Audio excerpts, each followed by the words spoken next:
Okay, are live now. Hi, everybody. Thank you for joining the live stream. If you are here, please, join us in the comment section. Let us know what you think about the this vice presidential debate while we stream it. And my name is Eric, and I'm joined by my co-host Fox. And we also have Mila and River. So thank you guys for joining us. And let's do some introductions before we go into our predictions. So what do you guys think is going to happen?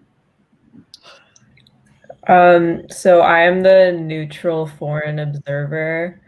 And I would just like to say that when we have our federal election, I'll definitely invite you guys to comment, even though I know the world doesn't really follow Canadian politics as closely. They just talk about how attractive they find the prime minister.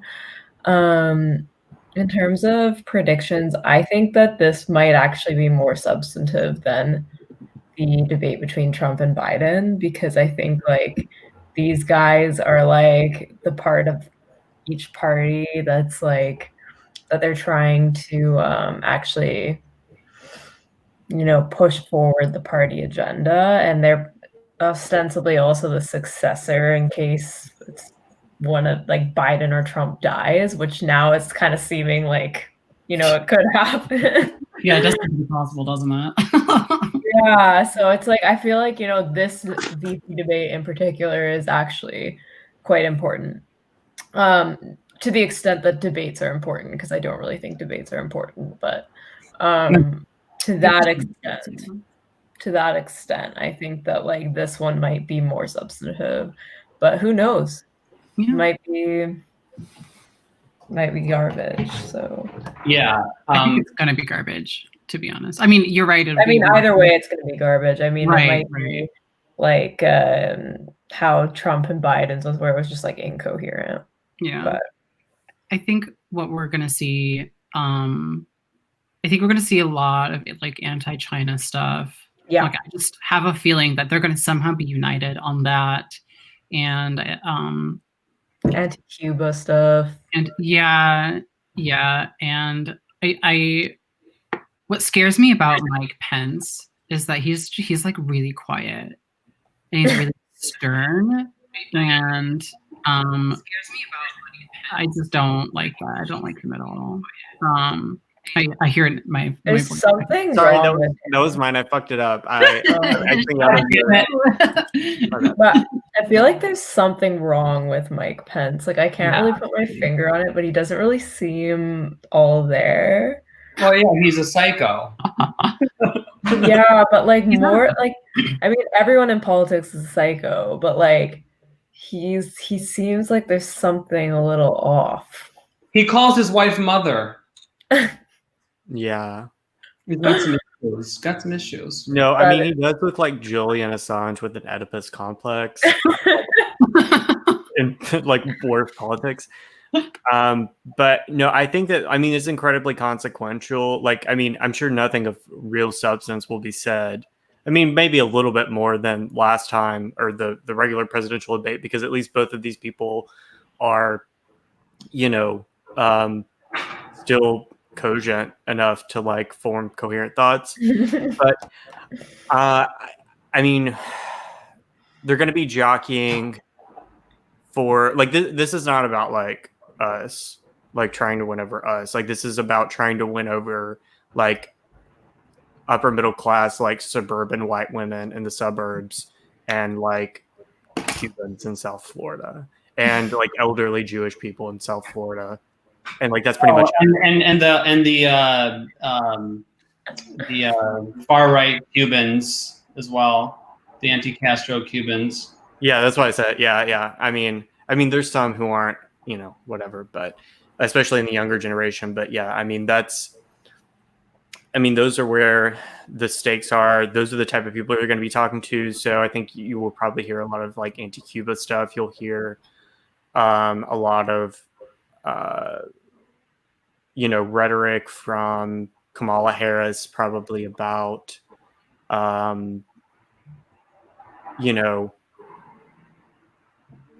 sort of like identity politics issues, for lack of a better term. Yeah. Because I mean, that's in a very, sort of shallow way that people like of a certain class in the suburbs are like expected to echo, but like don't actually give a shit about. And so she's going to say all that to make them feel comfortable. And Mike Pence is going to try to run to the right. He's going to try to stoke up his base, more religious sort of people, and talk about manufacturing jobs and how Trump has brought back manufacturing jobs. And, I just have a feeling that, Kamala, the Trump campaign, or like Pence in this case, is going to be reaching out more to sort of like the industrial class or former industrial class, much more than Kamala Harris is. Because if you look at the Biden campaign, they're basically counting on not winning a lot of states in the Midwest that Democrats used to win all the time, because they just see it as like a lost cause, and they're running more towards states like Arizona and Texas and North Carolina, which are becoming like increasingly like diverse, so they can play like an Ed Paul line, or states like North Carolina, which are becoming more this is like tech friendly, this I is the guess. trouble they ran into last time. It's like a mini Silicon Valley. Yeah, right. This is the trouble they ran into last time too, because they lost the Midwest, and they're gonna lose it again. I mean, they're tired of this same old like centrist nonsense from the Democrats. And they're not playing into it anymore. They don't want to do it. So I just have no hope that the Democrats are going to be able to pull this off. Like, I think Caleb Maupin just wrote a book on Kamala Harris, and I was listening to him on Twink Revolution, and he was talking about how like she's really good at talking about herself, and she does it kind of more than usual. And I think, she's kind of really good at appealing to this like college essayification of society, and like, bringing in your personal, lived experience. Yeah, and I mean, I think that this is like a pretty important night for both, main candidates, like for Trump and for Joe Biden, because I think a lot of people are really looking toward like the both vice presidents. I think there's like a lot of support based on their vice presidential picks.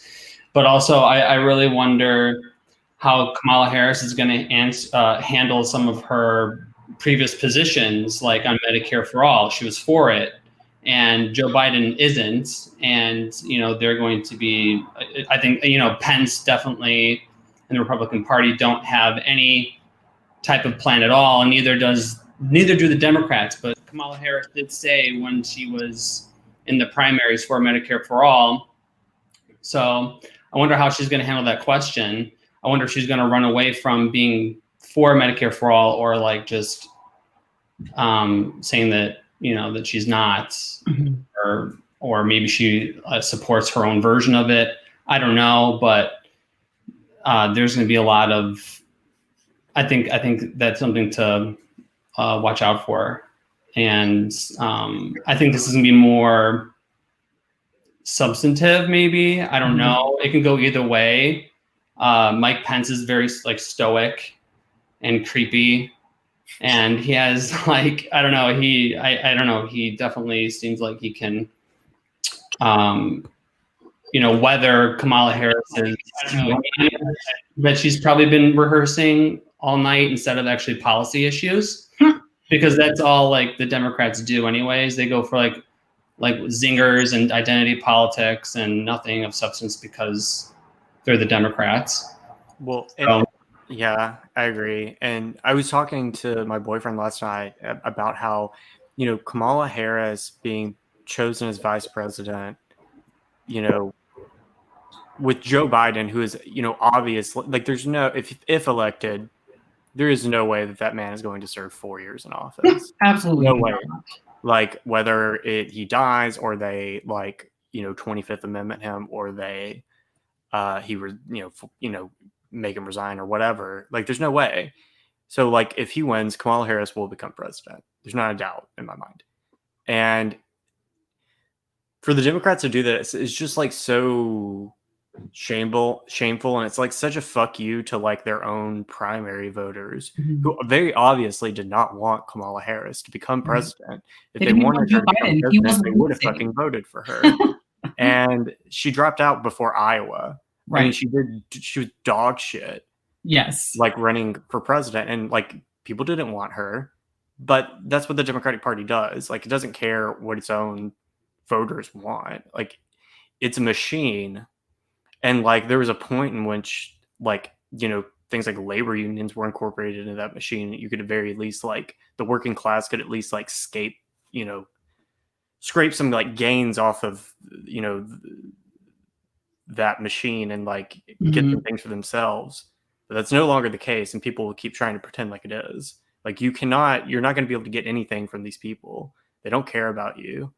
And they abandoned the working class a long time ago. That's why they're trying to go for people who used to be Republicans instead of going after the 50% of like Americans who don't even vote. They're out of touch with the people they want in their base, and they don't care what they have to say.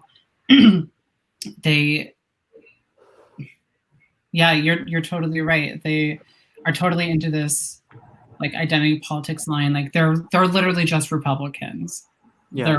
And that's what's so insane about like Democrats is like people who are just like supporters of the Democratic Party, not like people who actually like work for this like NGO complex that surrounds it, but people who actually like just vote Democrat and are just like regular like fucking libs or whatever. Right. It's like they don't fucking respect you at all. Right. Like, they don't care about your input. So why like keep up with it? Like, why? I just don't understand. Like, this is why I can't advocate for voting for the Democratic Party, because it's the party loyalty. The party loyalty is what's hurting the working class movement, in my opinion. They're desperately grasping for straws because they want some semblance of power instead of just taking it for the working class. They would rather do the easy thing, or they're saying it's easy. It's easier. It's easier to organize under the Democrats. Well, I don't know if that's even true. I haven't. It's easy to get a job working for the Democrats. I've been offered multiple jobs working on campaigns and with whatever, just from people I've met, because this is Florida. It's a swing state. And I always say no because I don't want to be embarrassed for the rest of my life. But it's like, the Democratic Party benefits people who work in the Democratic Party, and it benefits like a certain segment of the capitalist class, and that's it. And they rely on the party loyalty, so they let the fear, like, and that's how they get their votes. They don't do any actual work. They don't show up. At least in Chicago, I've never seen the Democratic Party show up to anything I've been a part of. It's always communists, socialists, and anarchists at these things, and well-meaning liberals who show up. It's like, I've never been to a demonstration led by the Democratic Party. Well, right, because they know they don't have to, because there's no real opposition that's out there right now. There's no independent working class socialist movement out there right now that threatens them, that threatens their power. Well, my question is, do you want them at a demonstration? Right. Like, you know, if you make the demonstration broad enough to actually include Democrats, then what exactly are you asking for in such a demonstration? Like, it makes me think of these things like the Women's March or the Climate March or Yeah. climate strike or whatever. Like, those aren't even protests at that point. Those are parades. Yeah. Right. They're so broad that, like, you know, there's no like demands that are narrow enough to like unite people under a cohesive ideology. Like, what is it? Like, oh, the planet, there's climate change happening, like we need to save the planet. Like, that's still very vague. Women's March, you know, it just seems like another wing of the Democratic Party. So I feel like all these protests that they're actually on board with, and I fear that this is happening to Black Lives Matter as well, but I don't know. But it could happen because Yeah. I think, Yeah. Well, I mean, like the Democratic, it's like there's an old saying, like the Democratic Party is the graveyard of social movements. And it is, because they like co-opt the language of something like BLM or, you know, climate, you know, action, or like, you know, feminism, or like the Women's March or whatever. They co-opt like the optics and like the language, they use footage in their, you know, ads and like whatever, but they're not actually on the ground like organizing. And then what they'll do is like they, you know, will produce like a proposal for like, you know, a bill that they won't even try to get passed, but like, which is, you know, not even half of like the demands that were made. And then they'll be like, oh, we did it, you know? yeah, Like, it'll be like symbolic. Like, Right. it'll be like, let's condemn this thing.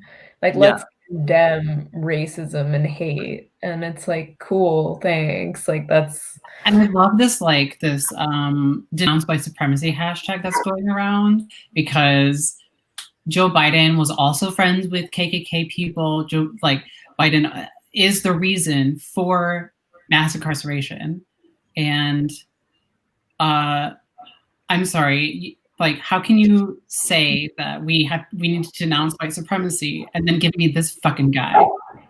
Yeah, or like, I mean, Joe Biden, a man that you can literally like Google or like YouTube videos of him saying that he opposed like integration, Right. like in a racial jungle. Like, he doesn't want his kids going to a racial jungle. Yeah. And it's just like, yeah. Which is why if Joe Biden wants to denounce white supremacy so badly, why doesn't he denounce his own actions arming neo-Nazis in Ukraine? He wouldn't do that because that's recent. That is recent. Well, also that foreign policy carries out U.S. imperial interests, right? Like, that's another thing, is like, you know, we're anti-white supremacy until it's time to like bomb Iraq. Then it's like, oh no, then it's fine that he did that.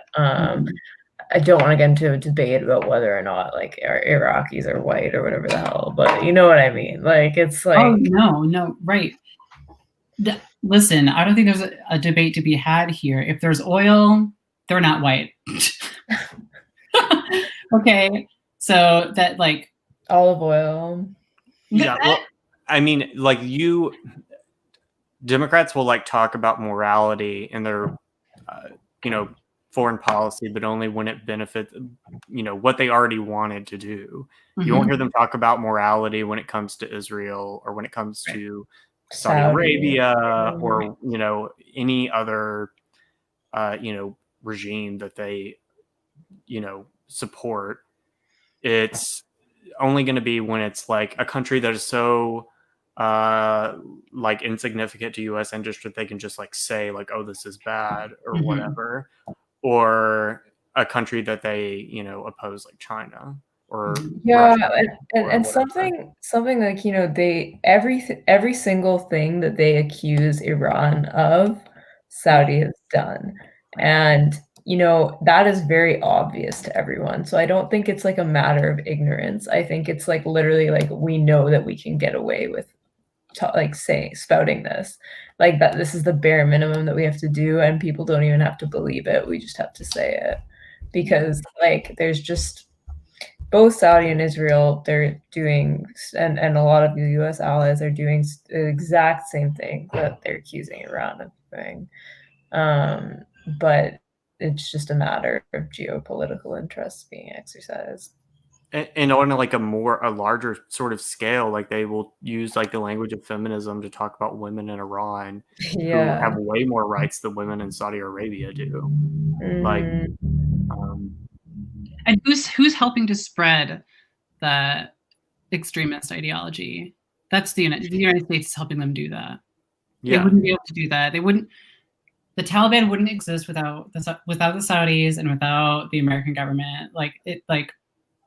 But so many Americans don't realize that. If you talk to anybody, like I've talked to people from Indonesia who understand that. I've talked to people from like Kazakhstan who understand that. I've talked to people from China who understand that.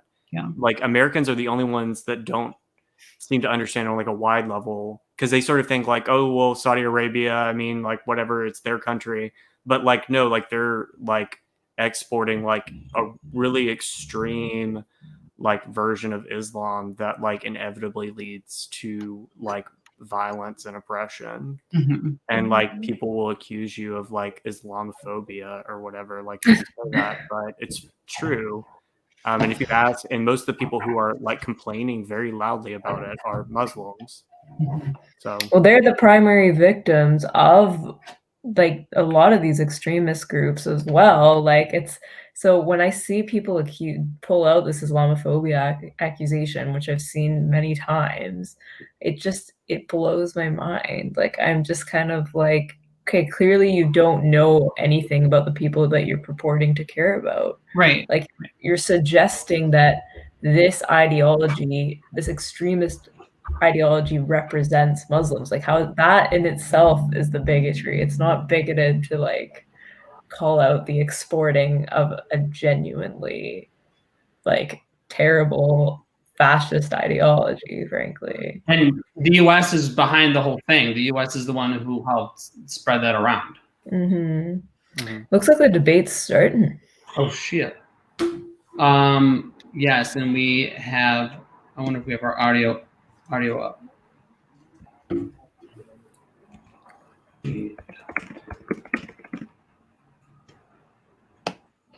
Oh, they're standing 12 feet apart this time. Yeah, I think that was one of Kamala's demands. This is my demand.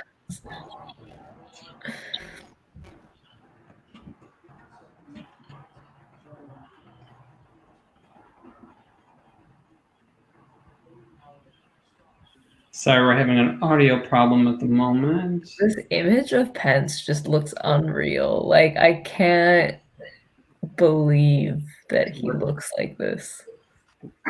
What image? I'm looking at the CNN stream. And there's like a picture of Pence going like squinting like this. And he looks stoned too. Yeah, he does. Smoking one of his. I've been watching Community. He kind of looks like Pierce from Community, but like more like repressed. He looks like a repressed version of Pierce from Community.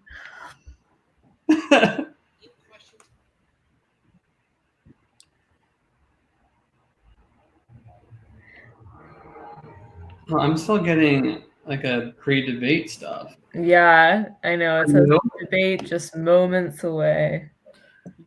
Yeah, I see what you're talking about, Mila. It looks like his eyes are trying to like run away from his nose. Like, oh my god.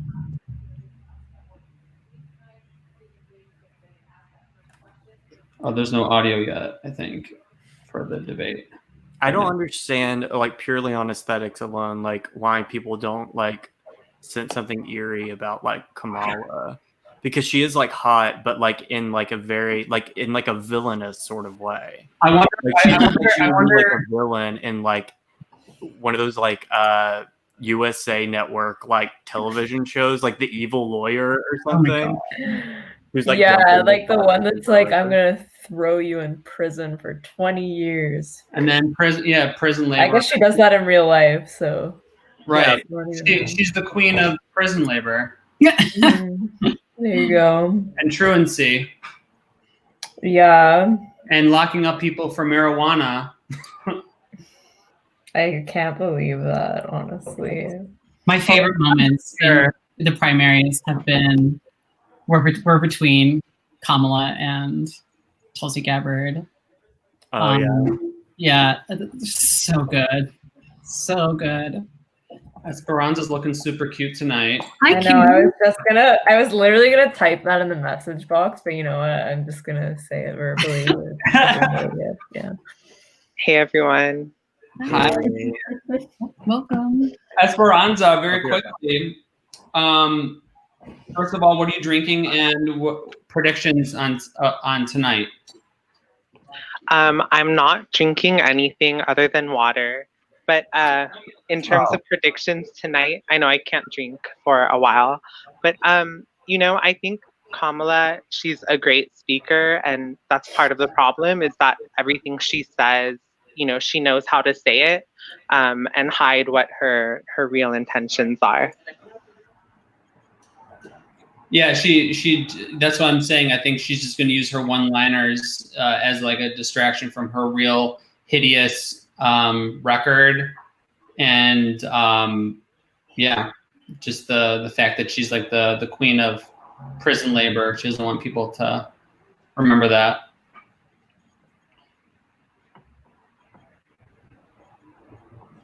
And let's not forget that she didn't prosecute. From the University of Utah in Salt Lake City, welcome to the first and only Vice Presidential Debate of 2020, sponsored by the Nonpartisan Commission on Presidential Debates. I'm Susan Page of USA Today. It is my honor to moderate this debate, an important part of our democracy. In Kingsbury Hall tonight, we have a small and socially distant audience, and we've taken extra precautions during the pandemic. Among other things, everyone in the audience is required to wear a face mask, and the candidates will be seated 12 feet apart.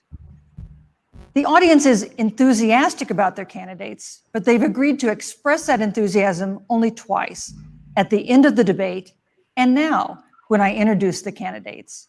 Please welcome California Senator Kamala Harris and Vice President Mike Pence.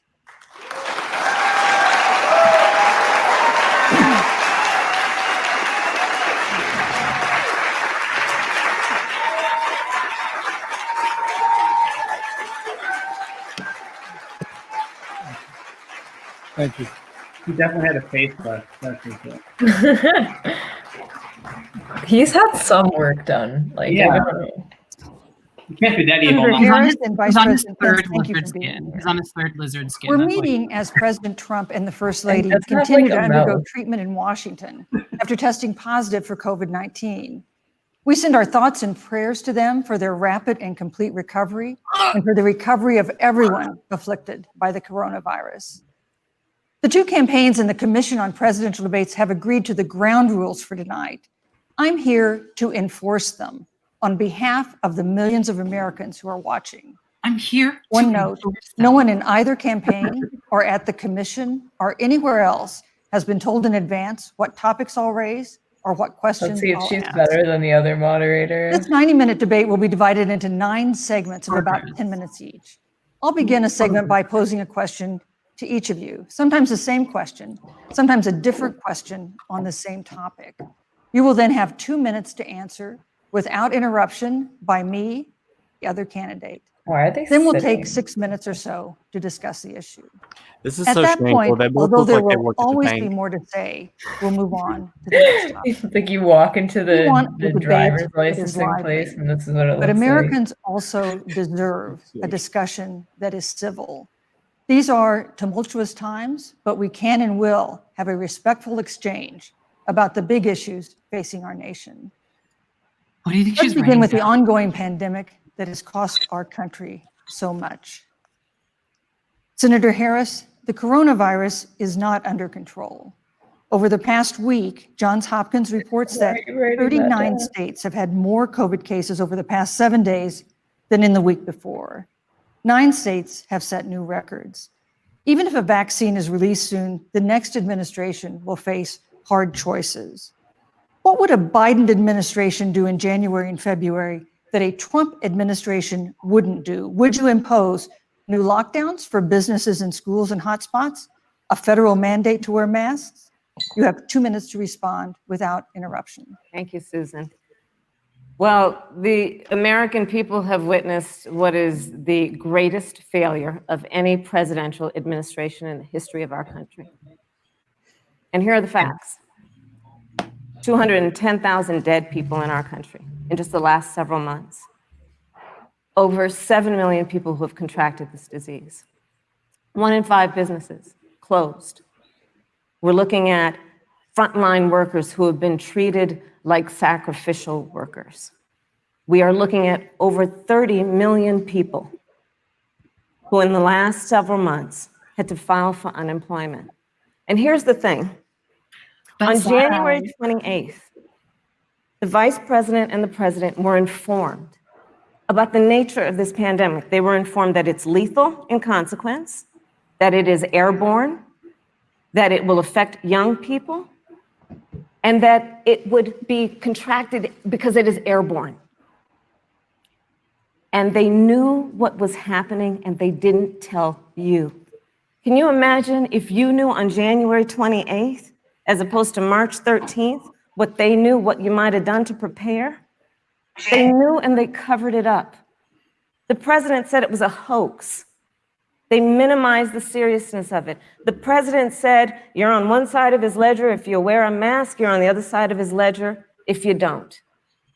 And in spite of all of that, today they still don't have a plan. They still don't have a plan. Well, Joe Biden does. And our plan is about what we need to do around a national strategy for contact tracing, for testing, for administration of the vaccine, and making sure that it will be free for all. That is the plan that Joe Biden has and that I have, knowing that we have to get a hold of what has been going on, and we need to save our country. You're getting for and free, Joe Biden guys. is the best Do leader it. to do that. And frankly, this administration has forfeited Thank you, their Senator right to Harris. re-election based on this. Thank you, Senator Harris. Vice President Pence, more than 210,000 Americans have died of COVID-19 That was actually a pretty in good February.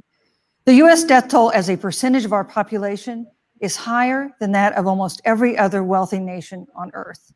For instance, our death rate is 2.5 times that of Canada next door. You head the administration's coronavirus task force. Why is the U.S. death toll as a percentage of our population higher than that of almost every other wealthy country? And you have 2 minutes to respond without interruption. Susan, thank Canada you. represents. I want to thank the Commission and the University of Utah for hosting this event. And Senator Harris, it's a privilege to be on the stage with you. Our nation has gone through a very challenging time. Is he allowed to like look at women? I don't want the American people to know. He has to look down. From the very first day, President a Donald Trump put hobby. the health of Americans first. Before there were more than 5 cases in the United States, all people who had returned from China. Highlight Brendan's comment. President Donald about Trump that did what being no other American president had ever done. And that was he suspended all travel from China, the second largest economy in the world. Now, Senator Joe Biden opposed that decision. He said it was xenophobic and hysterical. But I can tell you, having led the White House Coronavirus Task Force, that that decision alone by President Trump bought us invaluable time to stand up the greatest national mobilization since World War II. And I believe it saved hundreds of thousands of American lives. Because with that time, we were able to reinvent testing. More than 115 million tests have been done to date. We were able to see to the delivery of billions of supplies so our doctors and nurses had the resource and support they needed. And we began really before the month of February was art to develop a vaccine and to develop medicines and therapeutics that have been saving lives all along the way. Sorry, you have to look at Under it. President Trump's leadership, Operation Warp Speed, we believe will have literally tens of millions of doses of a vaccine before the end of this year. The reality is, when you look at the Biden plan, it reads an awful lot like what President Trump and I and our task force have been doing every step of the way. I mean, quite frankly, when I look at their plan, it talks about and then they're going to charge us for it. creating new PPE, developing a We won't be able vaccine. to afford it. It looks a little bit like plagiarism, I'm sure it is. which I is don't something believe Joe that. Biden knows a little bit about. I think the American people know that This is a president who has put the Thank you, health Vice of America first, and the American people, I believe with my heart, can be Thank you, proud Vice of the President. sacrifices they have made. I to missed save it. Thank you, countless Vice American lives. Pleasure. Senator Harris, Biden would you knows like to something respond? about that. Absolutely. Whatever the vice president is claiming the administration has done, clearly it hasn't worked. Yep. When you're looking at over 210,000 dead bodies in our country, American lives that have been lost, families that are grieving that loss. And you know, the vice president is the head of the task force and knew on January 28th how serious this was. And then thanks to Bob Woodward, we learned that they knew about it. And then when that was exposed, I mean, this debate's already the like vice more president said, coherent when asked, than well, why didn't y'all tell Yes, anybody? by far. He said, because the president wanted people to remain calm. Let's get So I, Bob- no, but Susan, this is important. Susan, I And I have want to to add, weigh but in if, here. Mr. Vice President, I'm speaking. I have to I'm weigh in. speaking.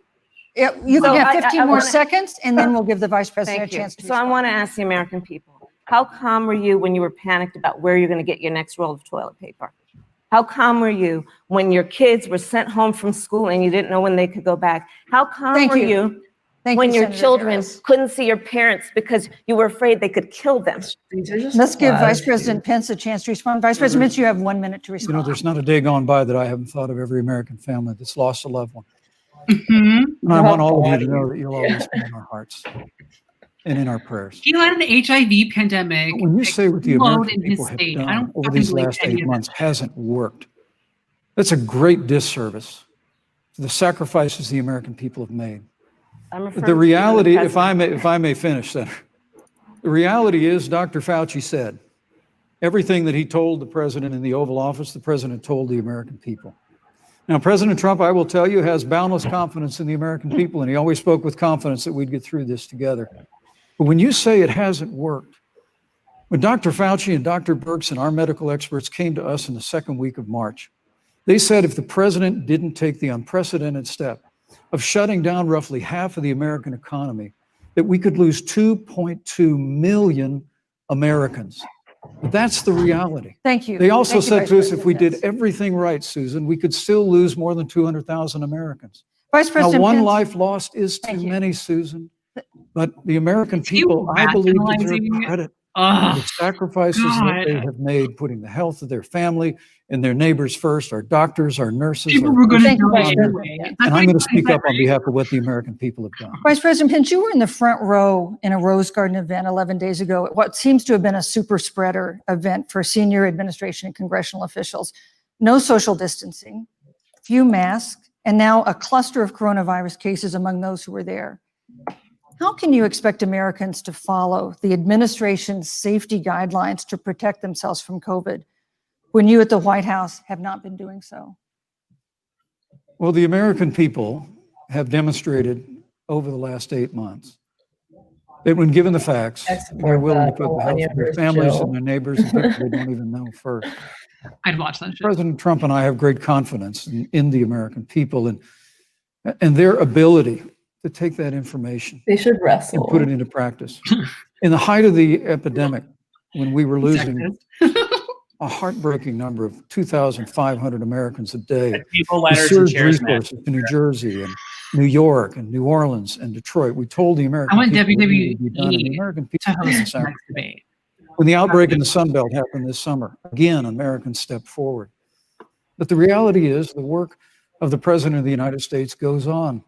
A vacancy on the Supreme Court of the United States has come upon us, and the President introduced Judge Amy Coney Yes, Barrett. thank you. Thank you, Vice But at President Pence. that, if I may say, that Rose Garden event, there's been a great deal of speculation about it. My wife Karen and I were there and honored to be there. Many of the people who were at that event, Susan, actually were tested Yes. for coronavirus. And it was an Susan. outdoor, which all of our scientists regularly and routinely advise. The difference here is President Trump and I trust the American people to make choices in the best interest of their health. Joe Biden and Kamala Harris consistently talk about mandates, and not just mandates with the coronavirus, but a government takeover of health care, Thank you. Thank the you, Vice Green New President Pence. Deal, all government control. We're about freedom and respecting the freedom of the American people. Let's talk about respecting the American. I hate Twitter right The American now people when you because tell them the literally truth. all of my respect the American liberal people and you have the mutuals are courage just Which we've to be a all going done. off leader, standing speaking of those Kamala. things that you may not want people to hear, but they need to hear so they can protect themselves. But this administration stood on information that if you had as a parent, if you had as a worker, knowing you didn't have enough money saved up, and now you're standing in a food line because of the ineptitude of an administration that was unwilling to speak the truth to the American The government people. gives people food in this So country? let's talk about caring about the American people. The American people have had to sacrifice far too much because of the incompetence of this administration. It is asking too much of the people. Susan, we talked about It this. is asking too much of the people that they would not be equipped with the information they need to help themselves to protect Susan, their parents President- and their I'm sorry. children. Kamala Harris, Senator Harris, I'm sorry. It's fine, I'm Kamala. No, you're Senator Harris to me. For life to get back to normal, Dr. Anthony Fauci and other experts say that most of the people who can be vaccinated need to be vaccinated. But half of Americans now say they wouldn't take a vaccine if it was released now. If the Trump administration approves a vaccine before or after the election, should Americans take it, and would you take it? If the public health professionals, if Dr. Fauci, if the doctors tell us that we should take it, I'll be the first in line to take it. Absolutely. But if Donald Trump tells us that we should take it, I'm not taking it. Vice President Pence, there have been a lot of They're like, I'll take your grandma over to take that fucking vaccine. In recent days, the president's diagnosis of COVID-19 has underscored the importance of the job that you hold and that you are seeking. That's our second topic tonight. It's the role of the vice president. One of you will make history on January 20th. You will be the vice president to the oldest president the United States has ever had. Donald Trump will be 74 years old on Inauguration Day. Joe Biden will be 78 years old. That already has raised concerns among some voters, concerns that have been sharpened by President Trump's hospitalization in recent days. Vice President Pence, have you had a conversation or reached an agreement with President Trump about safeguards or procedures when it comes to the issue of presidential disability? And if not, do you think you should? You have 2 minutes without interruption. Well, Susan, thank you, although I would like to go back. I think we need to move on to the issue but I would like to go back because the reality is that we're going to have a vaccine, Senator, in record time, in unheard of time, in less than a year. We have 5 companies in phase 3 by the end of the clinical year, trial, we're going to have one. and we're right now producing tens of millions of doses. So the fact that you continue to undermine public confidence in a vaccine. Wait, they're already producing a vaccine? I thought one wasn't out yet. I think is unconscionable. And Senator, I There's just like ask 4 that are in production, but stop they playing haven't been politics like, with people's released lives. yet. The reality is that we will have a vaccine, we believe, before the end of this year. Yeah, China's going to. We'll have the capacity to save countless American lives, and your continuous undermining of confidence in a vaccine is just, it's just unacceptable. And let me also say, the reality is when you talk about failure in this administration, we actually do know what failure looks like in a pandemic. It was 2009. The swine flu arrived in the United States. Thankfully, it was ended up not being as lethal as the coronavirus. Hi, David. Hi, David. When Joe Biden was vice president of the United States, not 7.5 million people contracted the swine flu. 60 million Americans contracted the swine flu. If the swine flu had been as lethal as the coronavirus, in 2009, when Joe Biden was vice president, we would have lost 2 million American lives. His own chief of staff, Ron Big Klein, agro is causing last all of year these swine flu that it was outbreaks. pure luck. Read Rob Wallace. Everything possible wrong. And we learned from that. Totally preventable. They left the strategic national stockpile empty. They left an empty and hollow plan, but we still learned from it. And I think the American people, I'm going to say again, can be proud Vice President Pence, I'm sorry, of what we have done. And Senator, please Thank you, Vice stop undermining if they keep going off. Senator Harris, let me ask you the same question that I asked Vice President Pence, which is, have you had a conversation or reached an agreement with Vice President Biden about safeguards or procedures when it comes to the issue of presidential disability? And if not, and if you win the election next month, do you think you should? You have 2 minutes uninterrupted. So let me tell you, first of all, the day I got the call from Joe Biden, it was actually a Zoom call, asking me to serve with him on this ticket was probably one of the most memorable days of my life. I thought about my mother, Oh who my Yeah, God. because you You were failed your saying about presidential her run. college gave birth essay. to me at the age of 25 at Kaiser Hospital in Oakland, California. And the thought that I'd be sitting here right now, I know would make her proud. And she must be looking down on this. So proud of a war Joe criminal. and I were raised in a very similar way.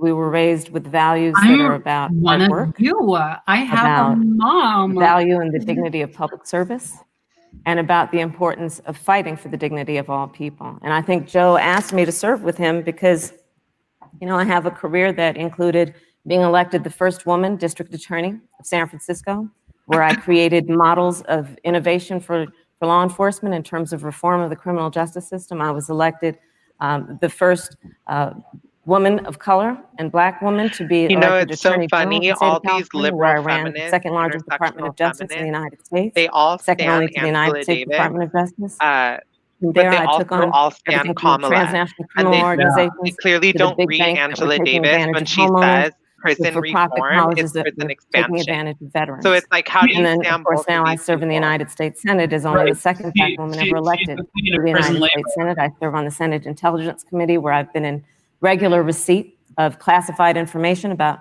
threats to our nation and hotspots around the world. I've traveled the world. I've met with our soldiers in war zones.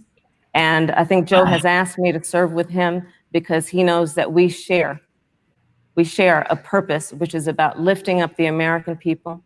And after the 4 years that we have seen of Donald Trump unifying our country around our common values and principles. Thank you, Senator Harris. Neither President Trump nor Vice President Biden has released a sort of detailed health information that had become the modern norm until the 2016 election.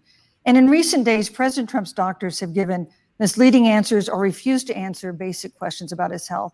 And my question to each of you in turn is this information voters deserve to know? Vice President Pence, would you like to go first? Well, Susan, thank you. And let me say, on behalf of the President and the First Lady, how moved we've all been by the outpouring of prayers and concern for the President. And I do believe it's emblematic of the prayers and the concern that have ushered forth for every American impacted by the coronavirus. But the care the President received at Walter Reed Hospital, the White House doctors, was exceptional. And the transparency that they practiced all along the way will continue. The American people have a right to know about the health and well-being of their president, and will continue to do that. But I'm just extremely grateful and was more than a little moved by the broad and bipartisan support. And Senator, I want to thank you and Joe Biden for your expressions, genuine concern. And I also want to congratulate you, as I did on that phone call, on the historic nature of your nomination. Thank you. I never expected to be on this stage 4 years ago, so I know the feeling. But the reality is we've got an election before the American people in the midst of this challenging year. And the stakes have never been higher, but I think the choice has never been clearer. I want to give Senator Harris a chance to respond to the same question I asked, which is, do voters have a right to know more detailed health information about presidential candidates, and especially about presidents, especially when they're facing some kind of challenge? Absolutely. And that's why Joe Biden has been so incredibly transparent, and certainly by contrast, the president has not, both in terms of health records, but also let's look at taxes. We now know, because of great investigative journalism, that Donald Trump paid $750 in taxes. When I first heard about it, I literally said, "You mean $750,000? And it was like, no, $750. We now know Donald Trump owes and is in debt for $400 million. And just so everyone is clear, when we say in debt, it means you owe money to somebody.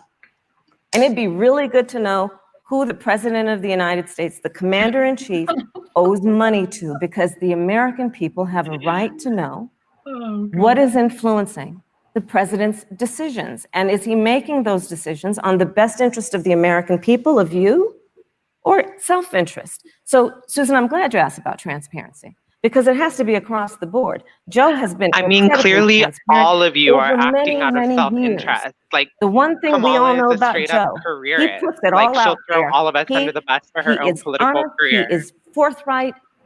But Donald Trump, on the other hand, Susan. has been about covering up everything. Thank you, Senator Harris. I want to give you a chance to respond, Vice President. Well, look, I respect the fact that Joe Biden spent 47 years in public life. I respect your public service as well. Thank you.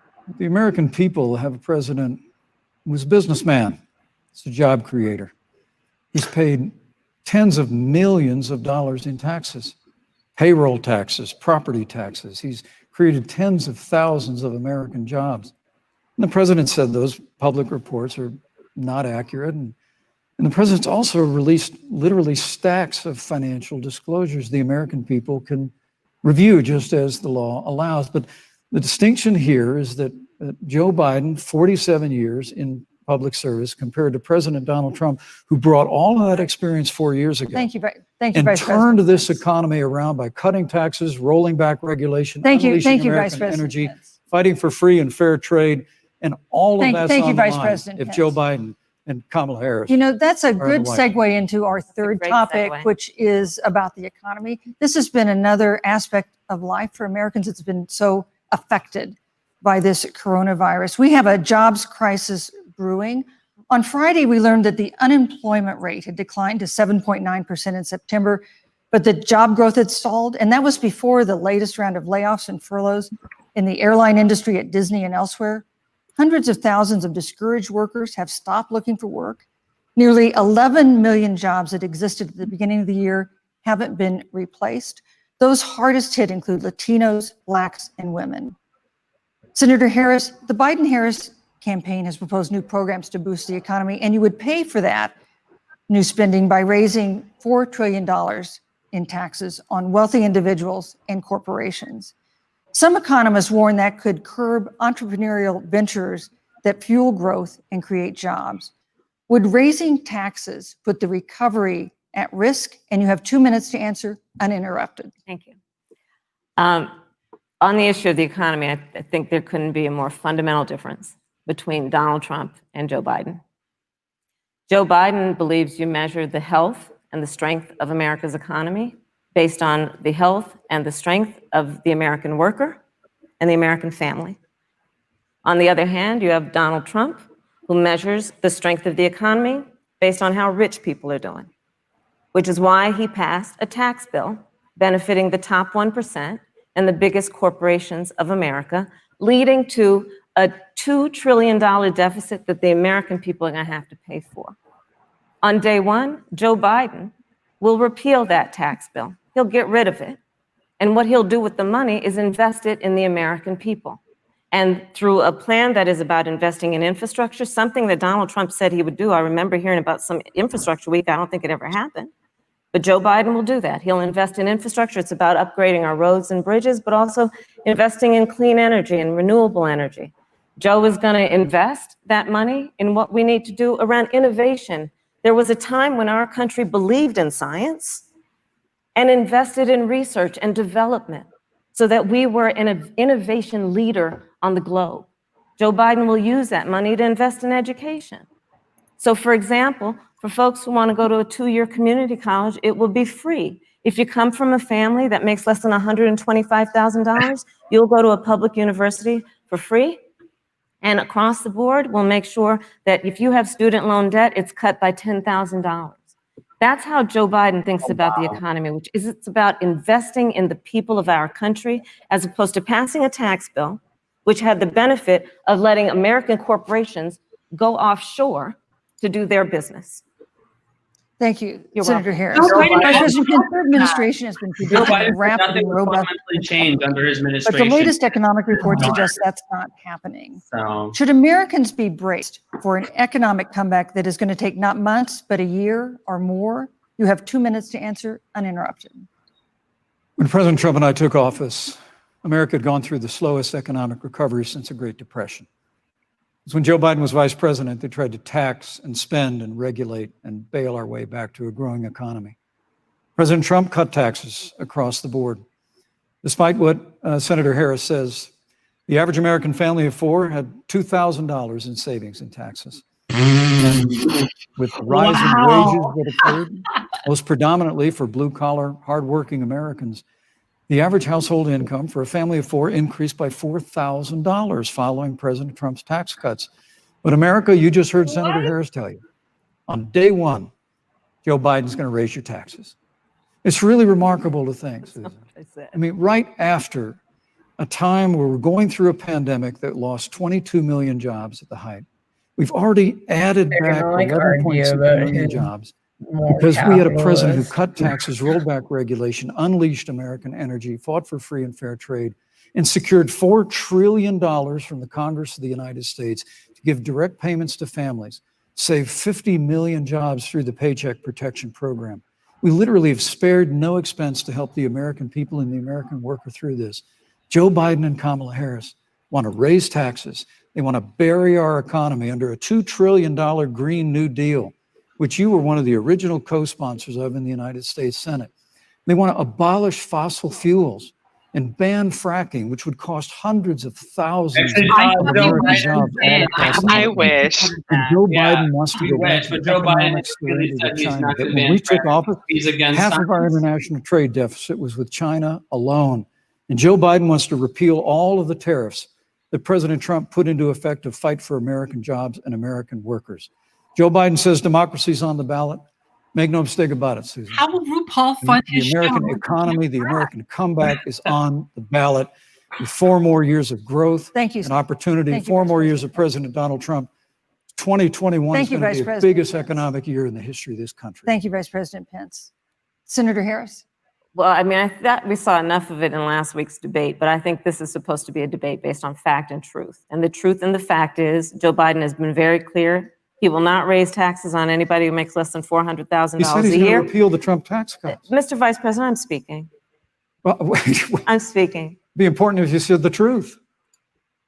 Joe Biden said twice in the debate last week that he's going to repeal the Trump tax cuts. That was tax cuts that gave the average working family $2,000 in a tax break every single year. Senator, that is absolutely not true. Is he only going to repeal part of the Trump tax cuts? If you don't mind letting me finish, we can then have a conversation, okay? Please. Okay. Joe Biden will not raise taxes on anyone who makes less than $400,000 a year. He has been very clear about that. Joe Biden will not end fracking. He has been very clear about that. Because he's pro-science. Joe Biden is the one who, during the Great Recession, was responsible for the Recovery Act that brought America back. And now the Trump-Pence administration wants to take credit when they rode the coattails of Joe Biden's success for the economy that they had at the beginning of their term. Of course, now the economy is a complete disaster. But Joe Biden, on the one hand, did that. On the other hand, you have Donald Trump, who has reigned over a recession that is being compared to the Great Depression. On the one hand, you have Joe Biden, who was responsible with President Barack Obama for the Affordable Care Act, which brought health care to over 20 million Americans and protected people with pre-existing conditions. And what it also did is it saved those families who otherwise were going bankrupt because of hospital bills they could not afford. On the other hand, you have Donald Trump, who's in court right now, trying to get rid of the Affordable Care Act, which means that you will lose protections if you have pre-existing conditions. And this is very important, Susan. Yes, and it's important. We need to give Vice President. He interrupted me, and I'd like to just finish, please. If you have a pre-existing condition, heart disease, diabetes, breast cancer, they're coming for you. If you love someone who has a pre-existing condition, they're coming for you. If you are under the age of 26 on your parents' coverage, they're coming for you. Senator Harris, thank you. You're welcome. Let me give you a chance to respond. Well, I hope we have a chance to talk about health care because Obamacare was a disaster. The American people remember it well. And President Trump and I have a plan to improve health care and to protect pre-existing conditions for every American. But look, Senator Harris, you're entitled to your own opinion, but you're not entitled to your own facts. You yourself said on multiple occasions when you were running for president that you would ban fracking. Joe Biden looked at a supporter in the eye and pointed and said, I guarantee that we will abolish fossil fuels. They have a $2 trillion version of the Green New Deal, Susan, that your newspaper, USA Today, said really wasn't that very different from the original Green New Deal. More taxes, more regulation, banning fracking, abolishing fossil fuel, crushing American energy, and economic surrender to China is a prescription for economic decline. President Trump and I will keep America growing. The V-shaped recovery that's underway right now will continue with 4 more years of President Donald Trump. Thank you very, very much, Vice President Pence. Once again, you've provided the perfect segue to a new topic, which is climate change. And Vice President Pence, I'd like to pose the first question to you. This year, we've seen record-setting hurricanes in the South. Another one, Hurricane Delta, is now threatening the Gulf. And we have seen record-setting wildfires in the West. Do you believe, as the scientific community has concluded, that man-made climate change has made wildfires bigger, hotter, and more deadly, and have made hurricanes wetter, slower, and more damaging? You have 2 minutes. I'm almost like, why does it matter what they believe? Like, well, first, I'm very proud of our record on the environment and on conservation. According to all of the best estimates, I have to say believe because I know our air and land are cleaner than any time ever recorded. Our water is among the cleanest in the world. And just a little while ago, the president signed the Outdoors Act. It's the largest investment in our public lands and public parks in 100 years. So President Trump has made a commitment to conservation. Remember when with regard to climate change, the aquifers all the climate is changing, and we destroyed them. The issue is, what's the cause, and what do we do about it? President Trump has made it clear that we're going to continue to listen to the science. Now, Joe Biden and Kamala Harris would put us back in the Paris Climate Accord. They'd impose the Green New Deal, which would crush American energy, would increase the energy costs of American families in their homes, and literally would crush American jobs. The Green New Deal. President Trump and I believe progress that we have made in a cleaner environment has been happening precisely because we have a strong free market economy. You know, what's remarkable is the United States has reduced CO2 more than the countries that are still in the Paris Climate Accord, but we've done it through innovation. They're going to bring up China very soon. Get ready, guys. Fracking, which, Senator, the American people can go look at the record. I know Joe Biden says otherwise now, as you do, but the both of you repeatedly committed to abolishing fossil fuel and banning fracking. And so by creating kind of American innovation, we're actually steering toward a stronger and better environment.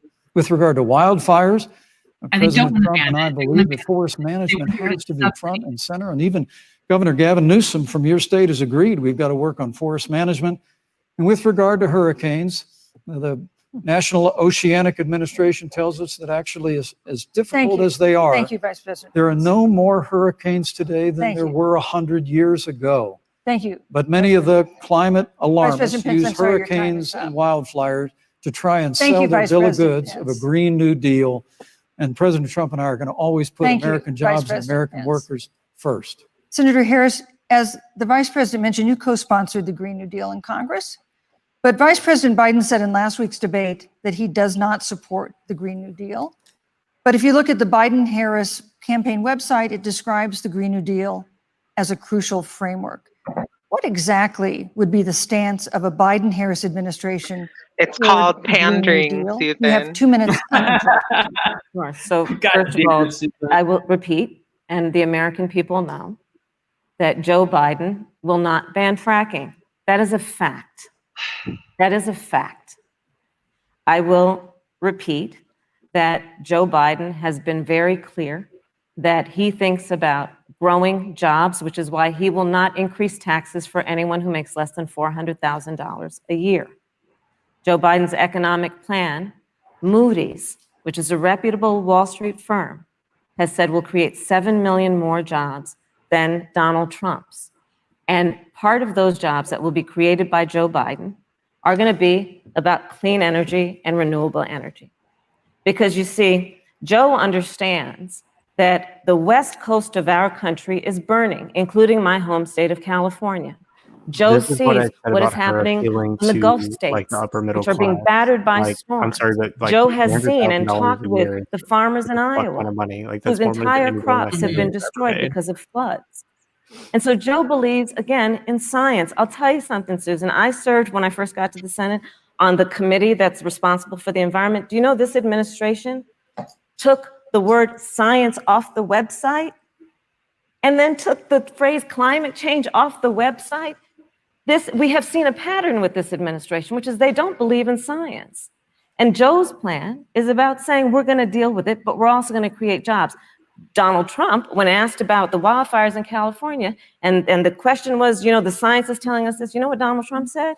Science doesn't know. So let's talk about who is prepared to lead our country over the course of the next 4 years on what is an existential threat to us as human beings. Joe is about saying we're going to invest that in renewable energy. This is going to be about creating millions of jobs. We will achieve net zero emissions by 2050, carbon neutral by 2035. Joe has a plan. This has been a lot of talk from the Trump administration, and really it has been to go backward instead of forward. We will also re-enter the climate agreement with pride. Senator Harris just said that climate change is an existential threat. Vice President Pence, do you believe that climate change poses an existential threat? As I said, Susan, the climate is changing. We'll follow the science. But once again, Senator Harris is denying the fact that they're going to raise taxes on every American. Joe Biden said twice in the debate last week that on day one he was going to repeal the Trump tax cuts. Those tax cuts delivered $2,000 in tax relief to the average family of four across America. And with regard to banning fracking, I just recommend that people look at the record. You yourself said repeatedly that you would ban fracking. You were the first Senate co-sponsor of the Green New Deal. And while Joe Biden denied the Green New Deal, Susan, thank you for pointing out, the Green New Deal is on their campaign website. And as USA Today said, it's essentially the same plan as you co-sponsored with AOC when she submitted it in the Senate. And you just heard the senator say that she's going to resubmit America to the Paris Climate Accord.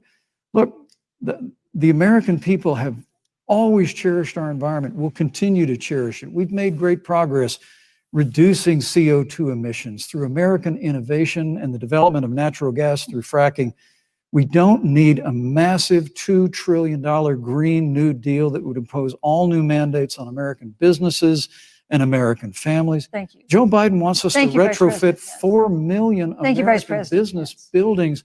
It makes no sense. It will cost jobs. President Trump is going to put America first. He's going to put jobs first, and we're going to take care of our environment and follow the science. Thank you, on the issue of jobs, Senator Harris. Let's talk about that. The vice president earlier referred to, as part of what he thinks is an accomplishment, the president's trade war with China. You lost that trade war. You lost it. What ended up happening? What did I say? Because of a so-called trade war with China, America lost 300,000 manufacturing jobs. Farmers have experienced bankruptcy because of it. We are in a manufacturing recession because of it. And when we look at where this administration has been, there are estimates that by the end of the term of this administration, they will have lost more jobs than almost any other presidential administration. And the American people know what I'm talking about. I think about 20-year-olds. We have a 20-year-old, a 20-something-year-old who are coming out of high school and college right now, and you're wondering, is there going to be a job there for me? We're looking at people who are trying to figure out how they're going to pay rent by the end of the month. Almost half of American renters are worried about whether they're going to be able to pay rent by the end of the month. This is where the economy is in America right now, and it is because of the catastrophe and the failure of leadership of this administration. Thank you, Senator Harris. Vice President Pence, let me give you just 15 seconds to respond, because then I want to move on to I'd love to respond. Look, lost the trade war with China, Joe Biden never fought it. Joe Biden has been a cheerleader for communist China through over the last several decades. And again, Senator Harris, you're entitled to your opinion. You're not entitled to your own facts. When Joe Biden was vice president, we lost 200,000 manufacturing jobs.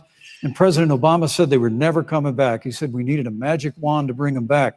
In our first 3 years after we cut taxes, rolled back regulation, unleashed American energy, this administration saw 500,000 manufacturing jobs created. And that's exactly the kind of growth we're going to continue to see as we bring our nation through this pandemic. But a Green New Deal, your massive new mandates, your Paris Climate Accord, it's going to kill jobs this time, just like it killed jobs. I just need to respond very briefly. 15 seconds, and then we'll move on. Thank you. Joe Biden is responsible for saving America's auto industry, and you voted against it. So let's set the record straight. Thank you. I'd like to talk about China. We have, as our next topic, we have no more complicated or consequential foreign relationship than the one with China. It is a huge market for American agricultural goods. It's a potential partner in dealing with climate change in North Korea. And in a video tonight, President Trump again blamed it for the coronavirus, saying China will pay.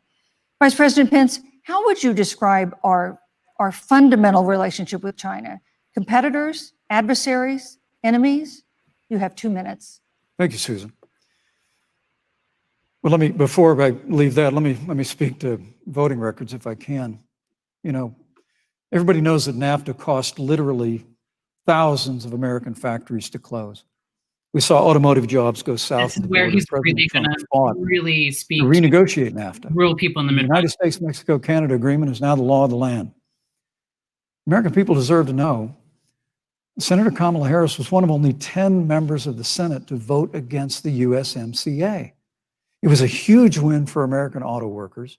It was a huge win for American farmers, especially dairy in the upper Midwest. But Senator, you said it didn't go far enough on climate change, that you put your radical environmental agenda ahead of American auto workers and ahead of American jobs. The American people deserve to know that. Is probably why Newsweek magazine said that Kamala Harris was the most liberal member of the United States Senate in 2019, more liberal than Bernie Sanders, more liberal than any of the others in the United States Senate. So now with regard to China, look, Susan, first and foremost, China is to blame for the coronavirus. Ugh. And President Trump is not happy about it. He's made that very clear, made it clear again today. China and the World Health Organization did not play straight with the American people.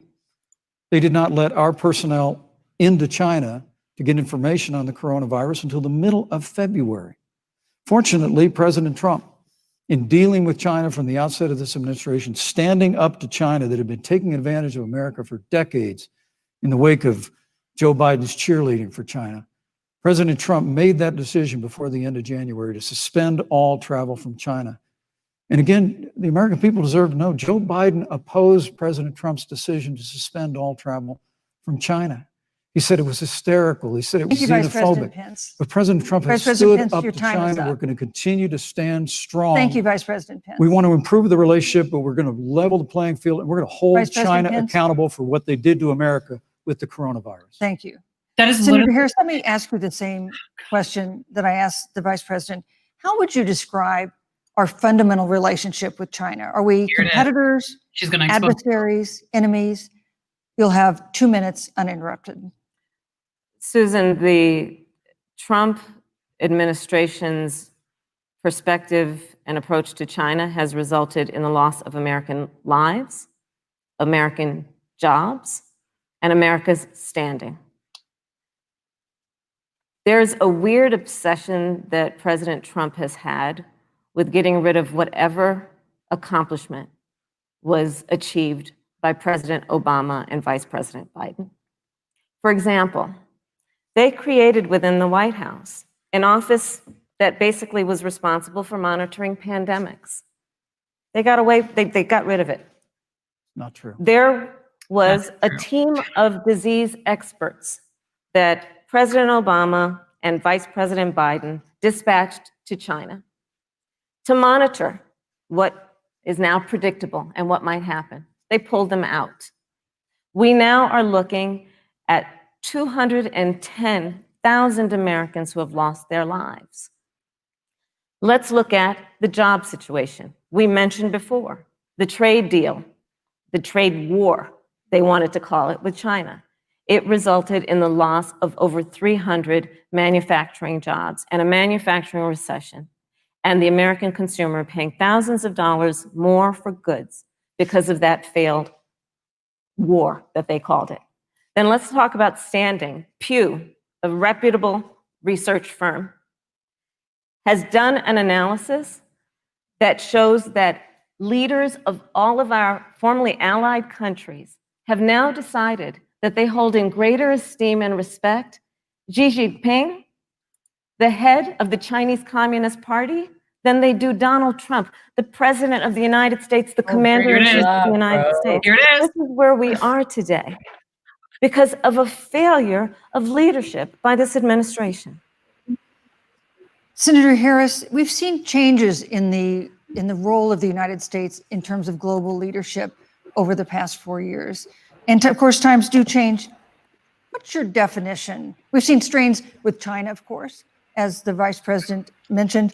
We've seen strains with our traditional allies. Like she was saying, Gigi, which makes it sound like a drag queen or something. Leadership in 2020. So, you know, Joe is, I love talking with Joe about a lot of these issues. And, you know, Joe, I think he said it quite well. He says, you know, foreign policy, it might sound complicated, but really it's relationships. So just think about it as relationships. And so we know this in our personal and professional relationships. You got to keep your word to your friends. You got to be loyal to your friends. People who've stood with you, got to stand with them. You got to know who your adversaries are and keep them in check. But what we have seen with Donald Trump is that he has betrayed our friends and embraced dictators around the world. Let's take, for example, Russia. I hate this American dictator I fear. serve on the Intelligence Committee. It's almost like our fear of terror. America's intelligence community told us. I mean, America does support 33% of dictators. In 2016 and is playing in 2020. Putin. Christopher Wray, the director of the FBI, said the same. But Donald Trump, the commander-in-chief of the United States of America, prefers to take the word of Vladimir Putin over the word of the American intelligence community. You look at our friends at NATO. He's walked away from agreements. You can look at the Iran nuclear deal, which now has put us in a position where we are less safe because they are building up what might end up being a significant nuclear arsenal. We were in that deal, guys. We were in the Iran nuclear deal with friends, with allies around the country. And because of Donald Trump's unilateral approach to foreign policy, coupled with his isolationism, he pulled us out and has made America less safe. So, Susan, it's about relationships. And the thing that has always been part of the strength of our nation, in addition to our great military, has been that we keep our word. But Donald Trump doesn't understand that because he doesn't understand what it means to be honest. Thank you, Senator Harris. Vice President Pence, let me give you a chance to respond. Well, thank you. Well, President Trump kept his word when we moved the American embassy to Jerusalem, the capital of the state of Israel. When Joe Biden was vice president, they promised to do that, and they never did. We don't support authoritarian, but with our allies, but we've been demanding. NATO is now contributing more to our common defense than ever before, thanks to President Trump's leadership. We've strengthened our alliances across the Asia Pacific, and we've stood strong against those who would do us harm. You know, when President Trump came into office, ISIS had captured an area of the Middle East the size of Pennsylvania. But President Trump unleashed the American military, and our armed forces destroyed the ISIS caliphate and took down their leader. Oh, yeah, that's al-Baghdadi was responsible for the death as of usual, thousands. the Kurds get no credit. Notably, America's hearts today are with the family of Kayla Mueller. Also, like the which are government of here with us Syria. tonight in Salt Lake City. When Today, Syria goes two against of the ISIS killers ISIS, they're responsible for tankies, Kayla but Miller's when Trump murder does it, they're were brought to heroes. justice in the Right, United exactly. States. Exactly. Jihadi John Yeah, was and killed on the Soleimani battlefield. like played a big role. Yeah, and Iran, when yeah. Reality he is, does it, it's bad. when Joe Biden was vice president, we Trump had an does it, opportunity it's good. to save Kayla Miller. Breaks my heart to reflect on it, but the military came into the Oval Office, presented a plan. They said they knew where Kayla was. Baghdadi had held her for 18 months, abused her mercilessly before they killed her. But Like, when what does Joe this Biden have was to vice do with president, like what you're gonna do for America? when armed forces finally went in, it was clear she'd been moved 2 days earlier. And her family says with a heart that broke the heart of every American that if President Donald Trump had been president, they believe Kayla would be alive today. Thank you, Vice Look, we President. destroyed the ISIS caliphate.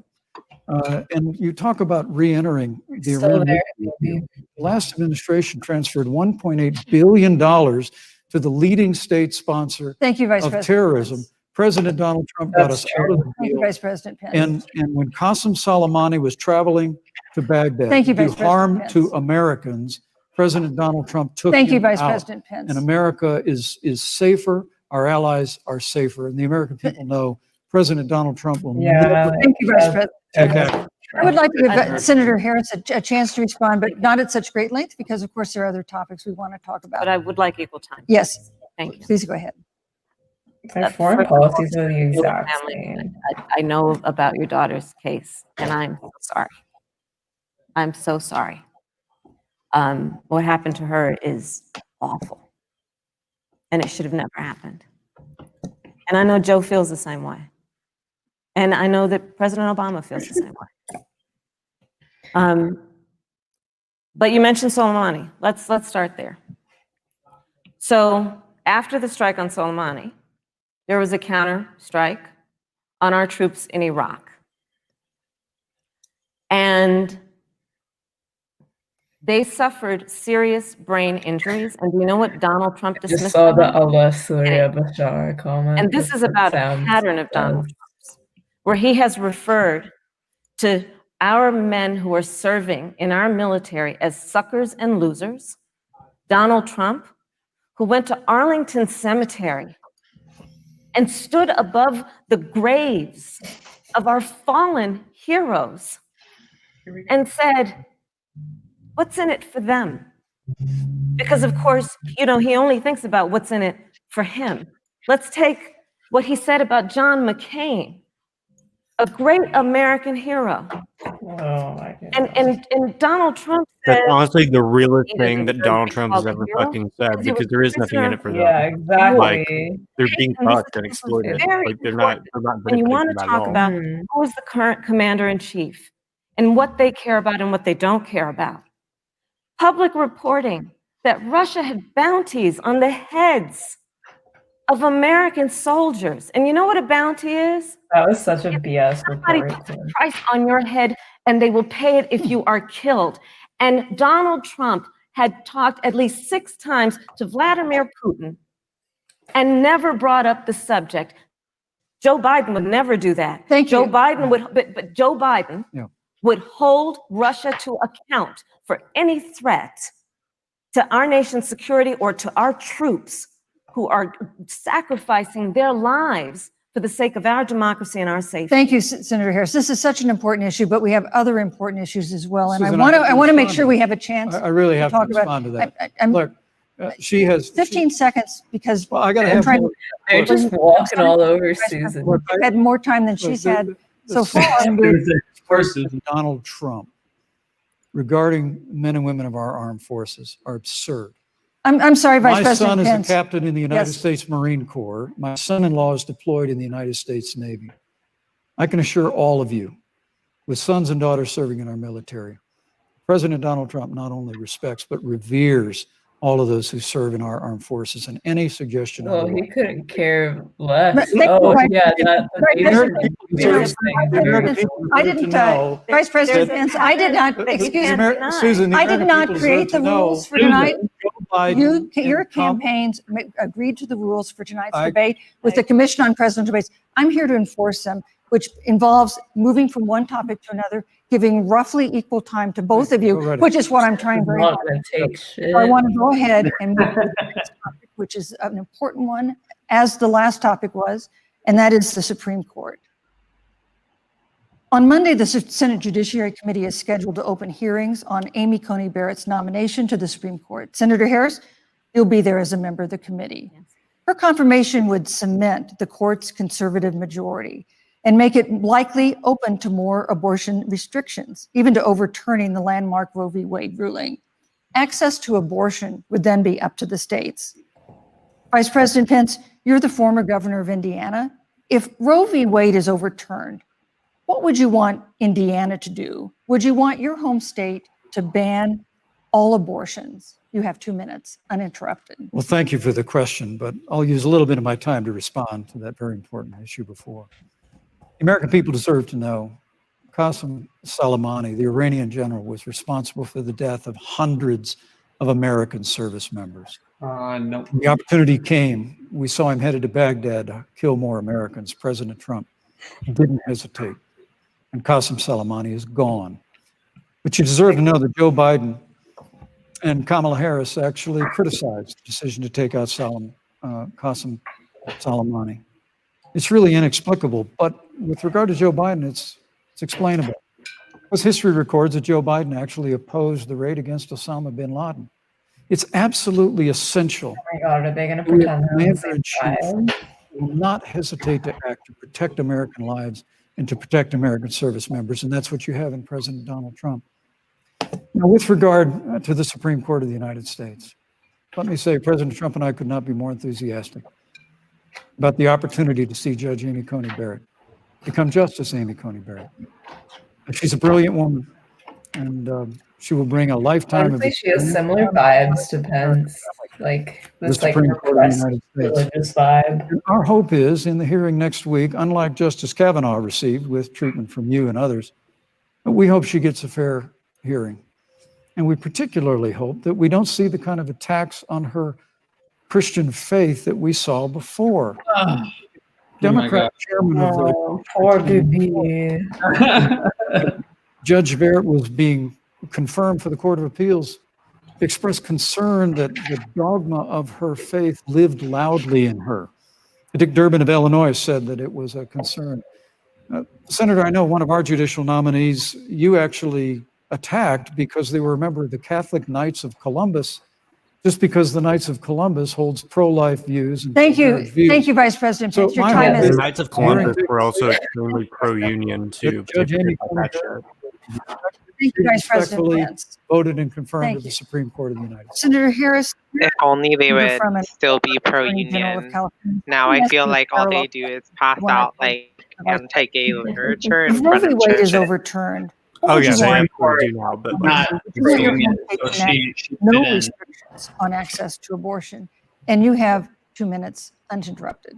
Thank you, Susan. First of all, Joe Biden and I are both people of faith, and it's insulting to suggest that we would knock anyone for their faith. And in fact, Joe, if elected, will be only the second practicing Catholic as president of the United States. On the issue of this nomination, in the United States, Joe and I are very clear, as are the majority of the American people. Catholics are so oppressed. We are 27 days before the decision about who will be the next president of the United States. And, you know, before, when this conversation has come up, you know, it's been about election year or election time. We hate victim culture unless it's talking about Christians in the United States. Over 4 million people have voted. Well, even Kamala is in the process of voting she's right like now. Christian or whatever, So but she's Joe married to a has been Jewish very guy, but her mom was as the American Hindu. I'm people are. like, you should have gone with Hindu. You could have like id-pulled yourself a little bit more, you know? I know. Well, like, Hindu, Tulsi got the fucking Tulsi treatment, though. Yeah, and she's like a convert or I get a lot something. of shit. I get a lot of shit for like my Tulsi standing. Body, it should be her decision and not that of Donald Trump. And but like all of the like talking points that liberals had were like directly targeted towards her religion. And I just think it's really hypocritical of this whole fucking conversation. Oh, he's a Catholic. Who But fucking this Well, I mean, religious stuff, Tulsi is does support Hindu nationalist parties in India that are That's another basically video. feminist. That's another video. So that's kind of fucked up, but No, yeah. no. but this religious stuff, like, it's funny because it's very similar to this like woke sort of like tyranny where like they try to silence you based on you being offensive or whatever. Right. And it's like, where do you think these guys got it from? Like, they got it from these religious fanatics. That is like, these guys laid the baseline. Nietzsche identified this in the 19th century. Like, they laid this baseline of being like, I'm actually going to try and use my victimization to wield power. And these Christians in the US, especially, they run like martyrdom drills and stuff like that. Really nuts. And they fetishize this idea of being, and I grew up in a Catholic school. They fetishize this idea of being martyred, and so they bring that into their everyday practice. Now they're acting like this well-off judge lady is being oppressed because of her faith in a country with like freedom of religion, when there's Christians around the world getting their heads cut off by US backed forces. Like, exactly. Thank you. Yes. Yeah, absolutely. You're absolutely right. Well, thank you, Susan. But let me just say, addressing your very first question, I couldn't be more proud to serve as vice president to a president who stands without apology for the sanctity of human life. I'm yeah, he pro-life. does. I bet you Trump does not care at all. This is another one of those cases where there's such a dramatic contrast. Joe Biden and Kamala Trump would Harris definitely force a woman to have an abortion if he did not want the baby. I'm sure he has. I think he has, for sure. Of America. Now, for our part, I would never presume how Judge Amy Coney Barrett would rule on the Supreme Court of the United States, but we'll continue to stand strong for the right to life. When you speak about the Supreme Court, though, I think the American people really deserve an answer, Senator Harris. Are you and Joe Biden going to pack the court if Judge Amy Coney Barrett is confirmed? I mean, there have been 29 vacancies on the Supreme Court during presidential election years, from George Washington to Barack Obama. Presidents have nominated in all 29 cases. But your party is actually openly advocating adding seats to the Supreme Court, which has had 9 seats for 150 years, if you don't get your way. This is a classic case. 150 years, gotta keep doing it. Change the rules. Now, you've refused to answer the question. Joe Biden has refused to answer the question. So I think the American people would really like to know. Judge Amy Coney Barrett is confirmed at the Supreme Court of the United States. Never actually fucking do that, by the way. Somehow you win this election. Pack the Supreme Court. They'll never actually pack the court because they actually want all of the decisions that are happening, except for maybe like the abortion one. But if they pack the court, they can no longer use that as a wedge issue to win votes. And they're totally fine with, like, I don't know, the labor deregulation or the environmental deregulation. They don't care about any of that. Right. And it's the same thing with the Republicans. Like, a conservative court will never overturn Roe v. Wade. Mm-hmm. I don't think, because then Republicans will no longer be able to use that as a wedge issue, which is the reason, like, people like my parents who are evangelical Christians, the only reason they really vote for Republicans is because of that issue. They don't really care about anything else because they don't feel like either party really represents their material interests. Right. So they just vote for the people who align with them on, like, quote unquote moral issues. Mm-hmm. So yeah, because there's no difference in that respect. And like, my parents are conservative as well. And like, I mean, it's not really the same story because they're not evangelicals, but like, they've, went back and forth in who they've voted for, just because, the parties will have similar economic platforms, exactly. But then they'll, like, when Stephen Harper in 2006 supported Israel attacking Lebanon, then it like he did it outwardly, and then they were like, okay, we can't vote for him, even though like Trudeau would probably support it too. But it's just like the way that people put it, and it's like, if they seem morally aligned with you, then that's what you're going to do, in the absence of like actually being able to offer any material gains to the average person. November the 3rd, re-elect President Donald Trump, and we'll stand by that separation of powers in the 9-seat Supreme Court. Yeah, let's talk about packing the court then. Let's talk about the Please. fact. Yeah, I'm about to. So the Trump-Pence administration has been, because I sit on the Senate Judiciary Committee, Susan, as you mentioned, and I've witnessed the appointments for lifetime appointments to the federal courts, district courts, courts of appeal. People who are purely ideological, people who have been reviewed by legal professional organizations and found to have been not competent, are substandard. And do you know that of the 50 people who President Trump appointed to the Court of Appeals for lifetime appointments, not one is Black? This is what they've been doing. You want to talk about packing a court? Let's have that discussion. There you go, representation. Thank you. Thank you, Senator. Let's go on and talk about the issue of racial justice. Yeah, I because just want- Clarence Thomas has done so much for Black people. Yeah. Right. You know, like before they go into racial justice, I just wanted to comment on the whole climate conversation earlier, which is John Bellamy Foster, who talks a lot about Marx and ecology and is the editor of Month Review. He says that there's two kinds of denialism. One is science denialism, and the other is denying what the cause of climate change is, like what the political system causing humans to destroy the climate, and it's capitalism. And it's just so funny that they talk about science, but what are you actually going to do to be able to realize science-based programs to reverse and mitigate climate change? And also how climate change is only like one of 5 different factors that are destroying the environment that we're also not talking about. Right. Capitalism as a system is inherently diametrically opposed to science. And the climate change is a byproduct of capitalism and mass industrialization, and it's not like something you can fix through a technocratic process by just believing science. Like you can figure out like a technocratic solution to fix it, but it's basically what you would have to do is like destroy capitalism, like at the very least as we know it. And With the so, like, science of Marxism. With the science of Marxism. Right. Scientific socialism.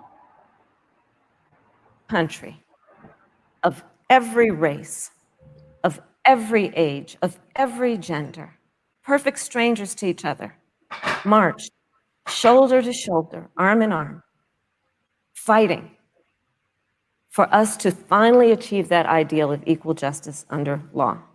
And I was a part of those peaceful protests. And I believe strongly that, first of all, we are never going to condone violence, but we always must fight. Capitalism is violent. For the values that we hold dear, including the fight to achieve our ideals. And that's why Joe Biden and I have said on this subject, look, and I'm a former career prosecutor. I know what I'm talking about.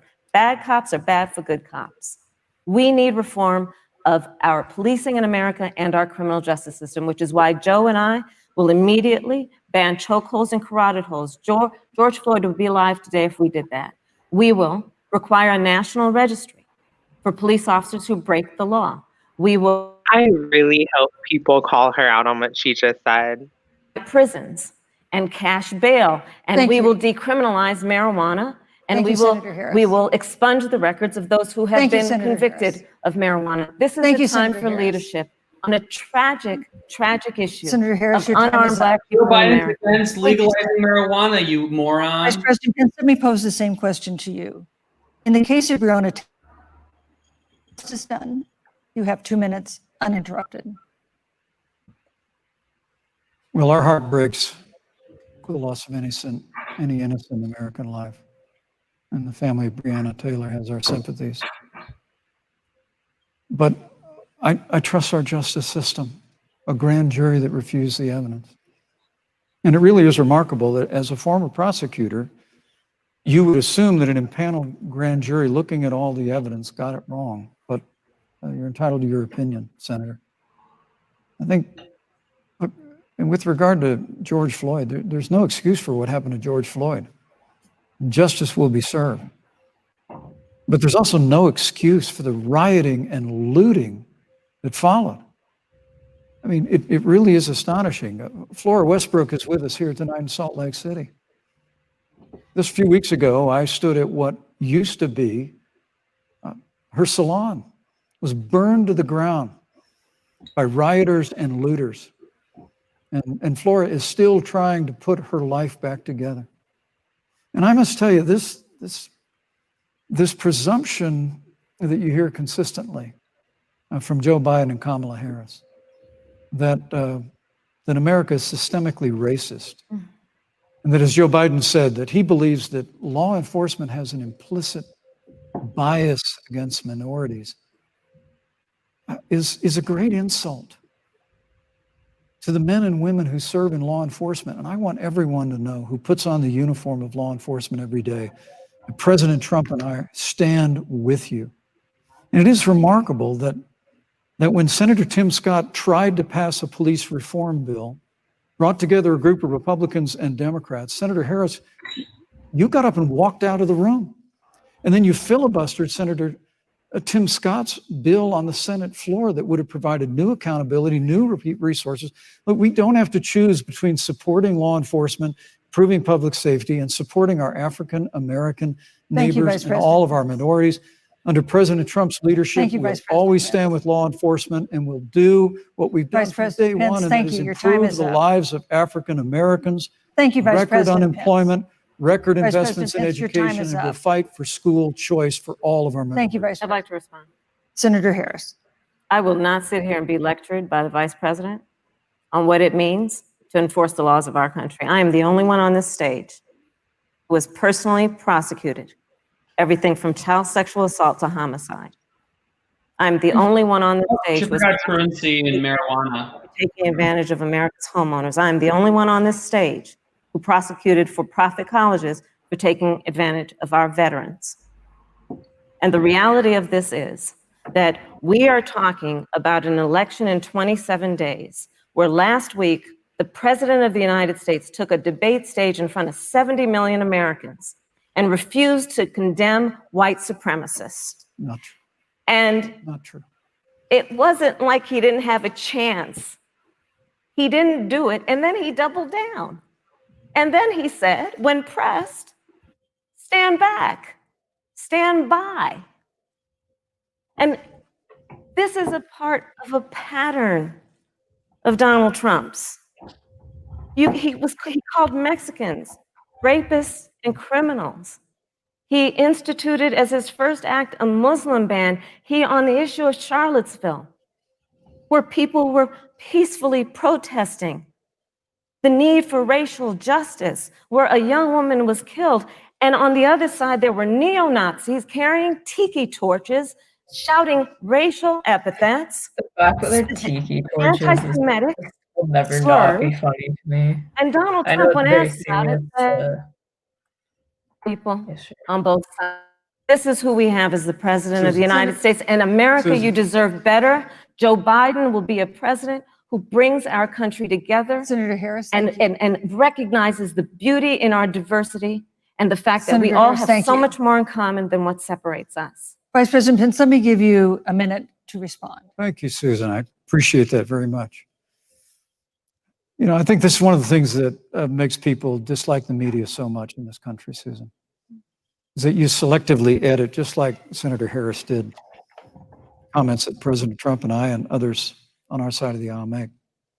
I mean, Senator Harris conveniently omitted, after the president made comments about people on either side of the debate over monuments, he condemned the KKK, neo-Nazis, and white supremacists, and has done so repeatedly.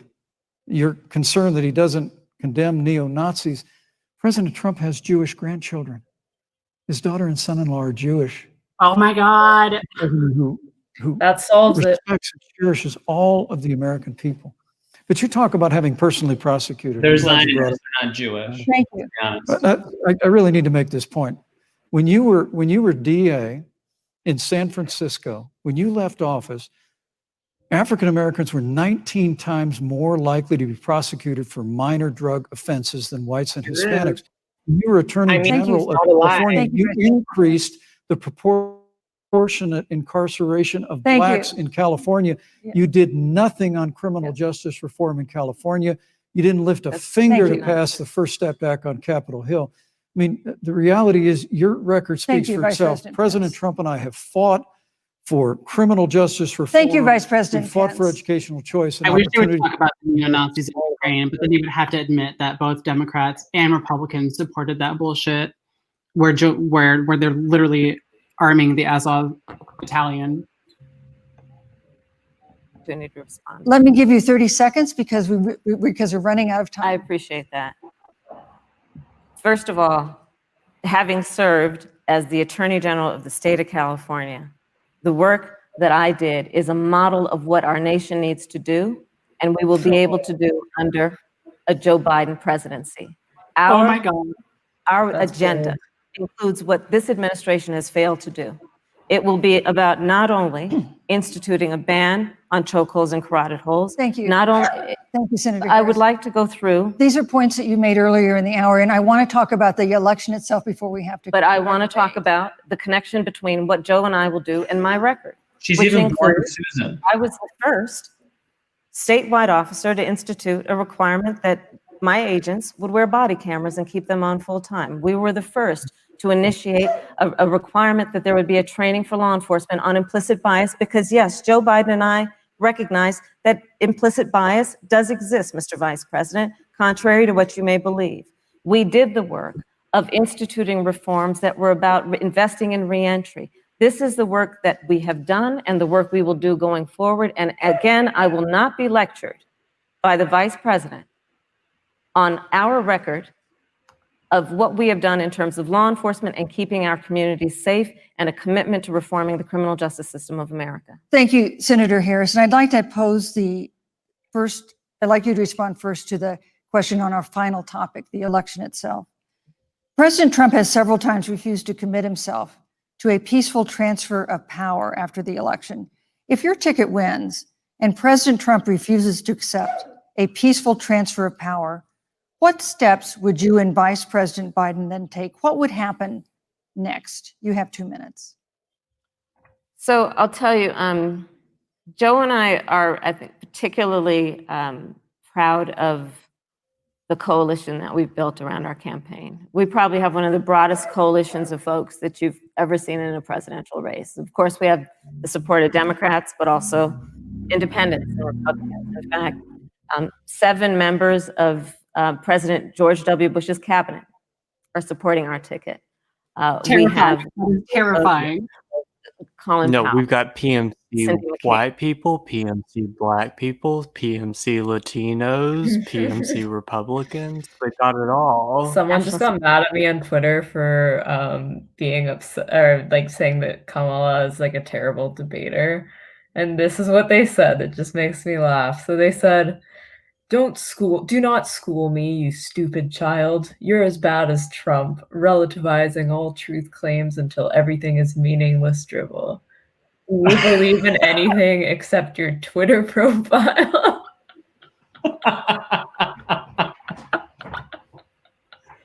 Oh, it reminds me of that meme, like the "what the fuck did you just say to me, you little bitch?" Like, I'll have you know, I graduated the top of my class and prosecutor school.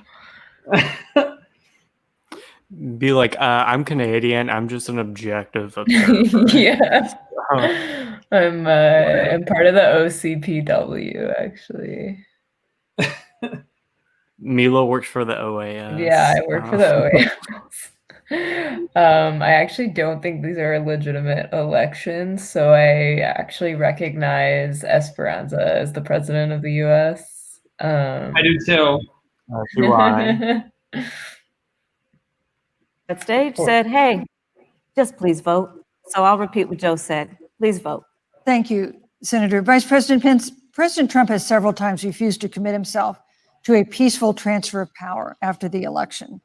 If Vice President Biden is declared the winner and President Trump refuses to accept a peaceful transfer of power, what would be your role and responsibility as Vice President? What would you personally do? You have 2 minutes. Well, Susan, first and foremost, I think we're going to win this election. because while Joe Biden and Kamala Harris rattle off a long litany of the establishment in Washington, D.C., an establishment that Joe Biden's been a part of for 47 years. You guys are literally the establishment as well. We've launched a movement of everyday Americans from every walk of life. And I have every confidence that those same Americans that delivered that historic victory in 2016, they see this president's record where we rebuild our military. We revived our economy through tax cuts and rolling back regulation, fighting for fair trade, unleashing American energy. We appointed conservatives to our federal courts at every level. And we stood with the men and women of law enforcement every single day. And I think that movement of Americans has only grown stronger in the last 4 years. When you talk about accepting the outcome of the election, I must tell you, Senator, your party has spent the last 3.5 years trying to overturn the results of the last election. It's amazing. When Joe Biden was vice president of the United States, the FBI actually spied on President Trump and my campaign. I mean, there were documents released this week that the CIA actually made a referral to the FBI documenting that those allegations were coming from the Hillary Clinton campaign. And of course, we've all seen the avalanche, what you put the country through for the better part of 3 years until it was found that there was no obstruction, no collusion, case closed. And then Senator Harris, you and your colleagues in the Congress tried to impeach the President of the United States over a phone call. And now Hillary Clinton has actually said to Joe Biden that in her words, under no circumstances should he concede the election. So let me just say, I think we're going to win this election. President Trump and I are fighting every day in courthouses to prevent Joe Biden and Kamala Harris from changing the rules and creating this universal mail-in voting that will create a massive opportunity for voter fraud. And we have a free and fair election. We know we're going to have confidence in it. And I believe in all my heart that President Donald Trump's going to be reelected for 4 years. You know, I've written all the questions I've asked tonight, but for the final question of the debate, I'd like to read a question someone else wrote. The Utah Debate Commission asked students in the state really hungry, so to write essays about what they would like to ask you. And I want to close tonight's debate with the question posed by Brecklin Brown. She's an 8th grader at Springville Junior High in Springville, Utah. And here's what she wrote, quote, "When I watch the news, all I see is arguing between Democrats and Republicans. When I watch the news, all I see is citizen fighting against citizen. When I watch the news, all I see are two candidates from opposing parties trying to tear each other down. If our leaders can't get along, how are the citizens supposed to get along?" And then she added, "Your examples could make all the difference to bring us together," end quote. So to each of you in turn, I'd like you to take 1 minute and respond to Brecklin. Vice President Pence, you have 1 minute. Brecklin, it's a wonderful question. And let me just commend you for taking an interest in public life. I started following the news when I was very young. And in America, we believe in a free and open exchange of debate. And we celebrate that. And it's how we've created literally the freest and most prosperous nation in the history of the world. But I would tell you that don't assume that what you're seeing on your local news networks is synonymous with the American people. You know, I look at the relationship between Justice Ruth Bader Ginsburg, the late justice who we just lost from the Supreme Court, and the late Justice Antonin Scalia. They were on polar opposites on the Supreme Court of the United States, one very liberal, one very conservative. But what's been learned since her passing was the two of them and their families were the very closest of friends. I mean, here in America, we can disagree. We can debate vigorously, as Senator Harris and I have on this stage tonight. But when the debate is over, we come together as Americans. And that's what people do in big cities and small towns all across this country. So I just want to encourage you, Brecklin. I want to tell you that we're going to work every day to have government as good as our people. And the American people each and every day love a good debate. We love a good argument, but we always come together and are always there for one another. Thank you, in times of need. And we've especially learned that through the difficulties of this year. Senator Harris, what would you say to Brecklin? First of all, I love hearing from our young leaders. And when I hear her words, when I hear your words, Brecklin, I know our future is bright because it is that perspective on who we are and who we should be that is a sign of leadership and is something we should all aspire to be. And that, that brings me to Joe. Joe Biden, one of the reasons that Joe decided to run for president is after Charlottesville, which we talked about earlier. It so troubled him and upset him like it did all of us, that there was that kind of hate and division. What propelled Joe to run for president was to see that over the course of the last 4 years, what Brecklin described has been happening. Joe has a long-standing reputation of working across the aisle and working in a bipartisan way. And that's what he's going to do as president. Joe Biden has a history of lifting people up and fighting for their dignity. You have to know Joe's story to know that Joe has known pain, he has known suffering, and he has known love. And so, Brecklin, when you think about the future, I do believe the future is bright. And it will be because of your leadership, and it will be because we fight for each person's voice through their vote, and we get engaged in this election because you have the ability through your work and through eventually your vote Thank you, to Senator determine Harris. the future of our country and what its leadership looks like. Thank you, Senator Harris. Thank you, Vice President Pence. Thank you so much for being with us tonight. We want to thank also the University of Utah for its hospitality, and most of all, our thanks to all the Americans who watched this debate tonight. Again, our best wishes for a quick recovery to President Trump, the First Lady, and everyone who is battling COVID-19. The second presidential debate is next week on October 15th, a town hall style debate in Miami. We hope you'll join us then. Good evening.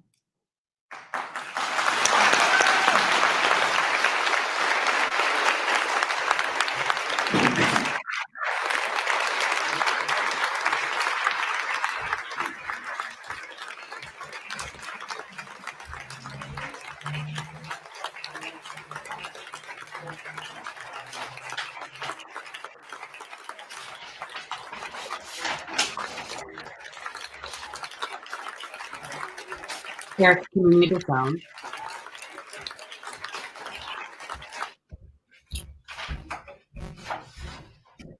Well, that was trash. Yeah, that was something. I think it was kind of cool when Mike Pence pointed out her fucking obscene record. Oh my god. I don't think liberals understand the reality of conservative people and how they think about this and how they're viewing this. They view Trump as the underdog still. They see him as anti-establishment because he's fired most of his cabinet. So they see that as like a symbolic, like draining the swamp thing. And here we've got Kamala Harris saying, oh, well, we've got old school people from George Bush's campaign. But George Bush's administration and his friends, like, they're not understanding that conservatives are also sick of that shit. So they're not convincing anybody to vote for Joe Biden here. Well, I mean, Donald Trump is like an outsider in the sense, I mean, not just of his demeanor, but like he did actually attack some parts of like the capitalist class, whereas like the sort of old school Republican Party had this very like libertarian sort of like ideology. But he's like gone after tech. He's gone after like some specific companies who are like outsourcing jobs and stuff. But now it's just turned into like a war of like, you know, the Republican Party represents one side of the capitalist class and the Democratic Party represents the other. Right. So you can have, you know, a Republican Party that supports fossil fuel companies, and then a Democratic Party that supports big tech. and then both of them are just like taking money from Wall Street, Right. and that's how you end up with something like woke capitalism, and taking on the sort of like aesthetics of the left, but not actually delivering anything. It's just like if you subscribe to this, to like the Democratic Party, and if you like support them actively, you are not like fighting against capitalism. You are fighting for like one faction of the capitalist class against another. You're fighting for like the private like solar power or like solar panel factory that wants, of course they want to like get rid of the oil companies because they want a larger market share, and so like people need to realize that, and if there is any sort of like Green New Deal-esque thing that happens under like Biden's watch, that is what it will be. Is that it will be like just a bunch of subsidies and stuff, and like shelling out a bunch of money to private like solar panel or like nuclear or hydroelectric like companies or whatever, to like build this sort of infrastructure. It won't be like a Tennessee Valley Authority sort of thing, which I think was what the original like Green New Deal was about or supposed to be. Esperanza, what are your thoughts on all of this? What's going through your head? Yeah, I mean, one thing I'm thinking of is just the way that the moderator earlier on was talking about uniting the country and how the division is always presented as this terrible thing, which is just so hypocritical because it's them creating the division. Like was said earlier, there's these two factions of the American bourgeoisie, and they're warring with each other, and they want to pander to us, to different people, to get us on their side to support them. And so I think like the resolution of conflict that these liberals always think is not going to happen. We just need to reframe who are our friends and who are our enemies. Yeah, the division is all this like talk about like polarization. Like there is like a sort of like if you go on Facebook and you see like libs and conservatives like arguing with each other, I mean, there is like a division there, but it's completely like artificial. Like there really isn't much of a difference, and that's why and the differences are mostly like cultural and social in nature. The economic differences are minuscule, and like people complain so much about polarization in U.S. politics, but if you go back to like a time when politics weren't polarized, the era of bipartisanship or whatever, like those people were basically conspiring together, like Republicans. Yeah, they were united against communism, and now they're trying to be at like war with each other on like who to go after. Like it's like liberals want to go after Russia. Republicans. Yeah. It still is like that. It still is. It's such a fake like conflict, I think. But I think now they're trying to fight over who's going to be the foreign scapegoat, because how like the U.S. always needs like one foreign scapegoat at least at all times. And like the liberals, they kind of oppose having radical Islam as the scapegoat because like I feel like Muslims became this kind of like noble savage for liberals, like especially like post 9/11, and so they're still pushing policies that kill Muslims, but rhetorically they want to be like, oh, like they have those pictures of like hijabi women with the American flag as the hijab. Like I feel like that is like the peak US liberal thing, whereas like I think now the conservative side of things, they're also veering away. I feel like they've given up on using Muslims as like the scapegoat. Like the Muslim ban was like the last cry for that. And now they're like, let's pivot to China. Yeah, well, like I said, I mean, it's two opposite sides of like the capitalist sort of class. Like, you know, the Republicans want to go after China because of they're afraid that the Chinese are basically going to take over the South China Sea, and then that's going to like make it more expensive for corporations to like ship consumer products to the United States. And then the Democrats have taken this very hawkish sort of like pro NATO line, and that's just to keep like the military industrial complex going because it's not really necessary anymore, but they have to, you know, find a threat, and so they want to like, you know, expand NATO and confront Russia. And you know, it's just two different sides of capital. I mean, you know, the defense industry used to be more aligned with Republicans, now it's more aligned with Democrats. And Absolutely, you know, absolutely. yeah, and it's going to. The Republicans have actually picked a sort of smarter line here.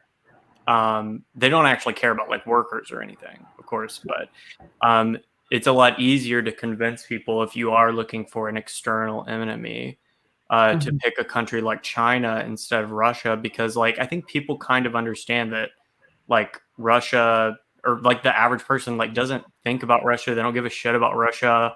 Like it's just sort of thought of as like this poor sort of like backward country where things just seem kind of corrupt, and like, you know, we don't have a lot of like trade with Russia, and like there's not a lot of association there, but people do understand that their jobs, you know, have been shipped overseas. And a lot of those jobs did go to China, and I think people are genuinely resentful of that. And you know, instead of taking that resentment out on, you know, the people who actually fuck them over, like the capitalist class, like, you know, multinational and like American corporations, you know, they take it out on, you know, the Chinese government, which, you know, is basically just acting in their own self-interest. Yeah. And honestly, I see a lot of like Raytheon has been giving a lot of money to Joe Biden's campaign, almost the same as Donald Trump. And I'm almost afraid. There's a comment somebody put down here about how we're more concerned about tech platform capitalists to be more concerning than the old industrial manufacturing capitalists. And I agree with that absolutely, because they like what. Just another example, I guess, like Joe Biden was talking about just a couple of weeks ago, increasing policing. Just a couple of weeks ago, he wants to increase police. He wants to reform police. He wants to expand police, right? And so liberals are like, "Oh, we've got to jump on this. We've got to vote for Joe Biden so we can prevent a fascist takeover from Donald Trump." But Joe Biden is using the same bullshit that Trump was using, where he's like, Trump said, "Oh, we got to make America great again." Joe Biden's saying we've got to restore the soul of the nation. That is fascist talk. That is fascist talk. The Democrats are playing into these like really fascistic tactics as well, and they have a massive war complex behind them to back it up, and that scares the shit out of me. Well, I wouldn't call it fascist. I think, you know, fascism has a very sort of specific, you know, meaning. And right, no, I mean, they're not even really fascist, because if they were fascist, at the very least, fascists will support a, you know, a social welfare state for right. I think you misunderstood. And you know, they can't even manage that. Using the fascist like the talking points of restoring the nation. We are nowhere near a fascist minimum in our country. The most like the fascist. Go ahead.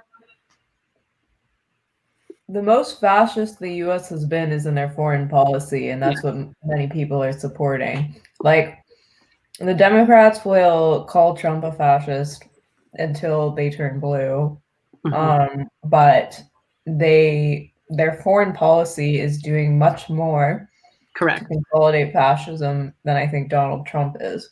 I agree. And I don't think Trump has like it in him to be a fascist.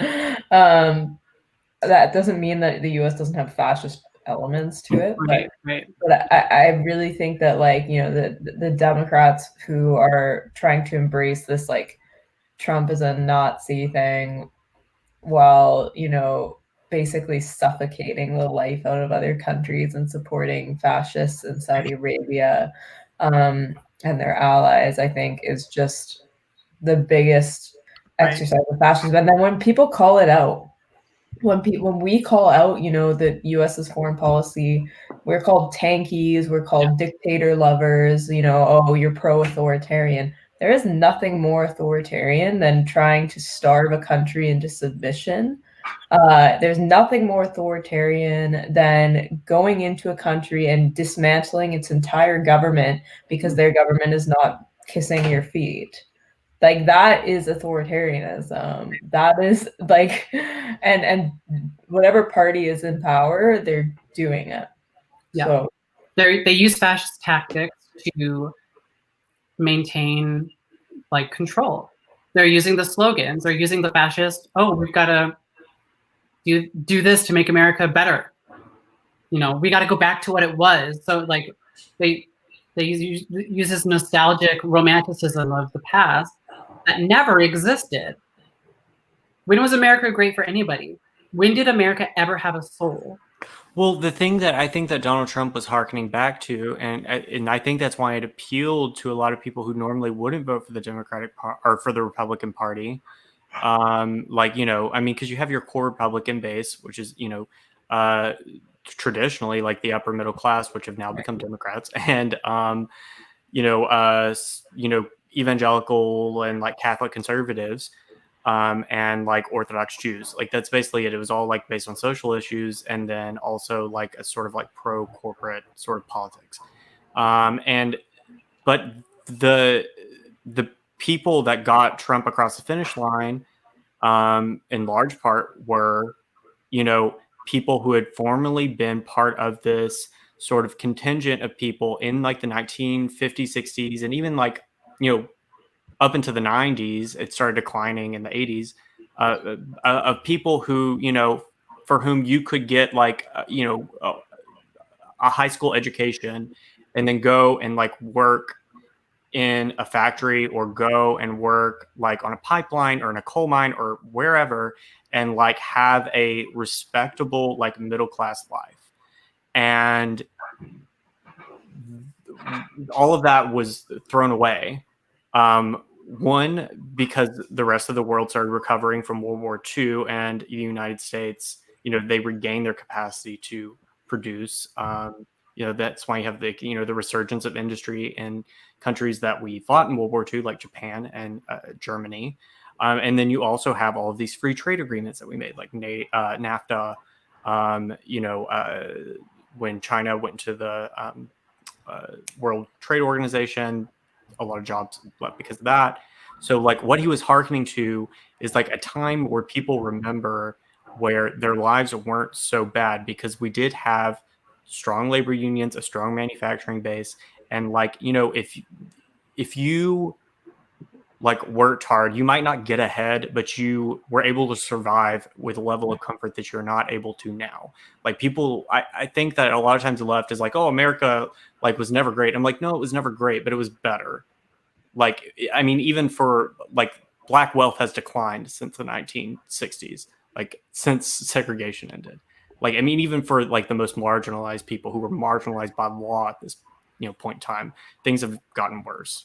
And it's, you know, that is what Trump was sort of hearkening back to. Like when people call it like reactionary, it's like, well, that time, like, I mean, he was kind of like papering over a lot of the issues that were there, but like that time was actually better for working people, because working people had more of a voice in politics. Well, They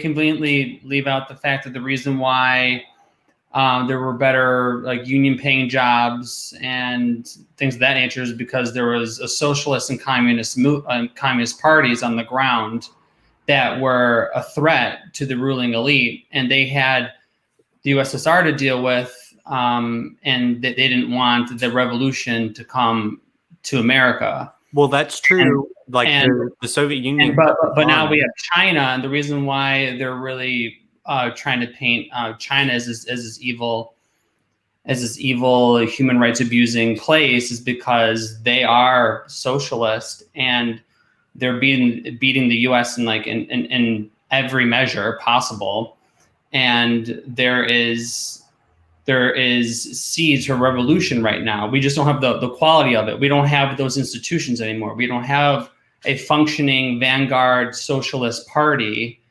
that can direct and lead and train the current proletariat on the ground to challenge the current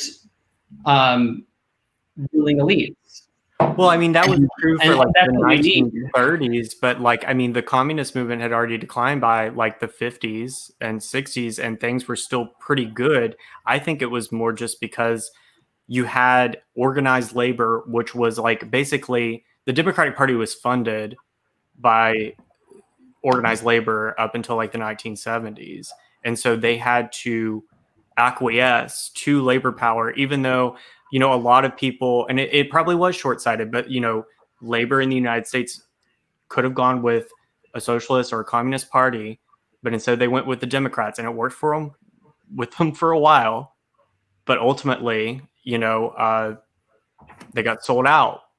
And the material conditions created the type of politics, and we don't have those sort of material conditions anymore, which is why, all of these people who think that we're going to be able to go back to social democracy of the 1950s and 60s, whether that be, through the sort of reactionary, not even completely ignoring the politics that produced it, like Donald Trump does, or the sort of Bernie Sanders sort of soft, socialism.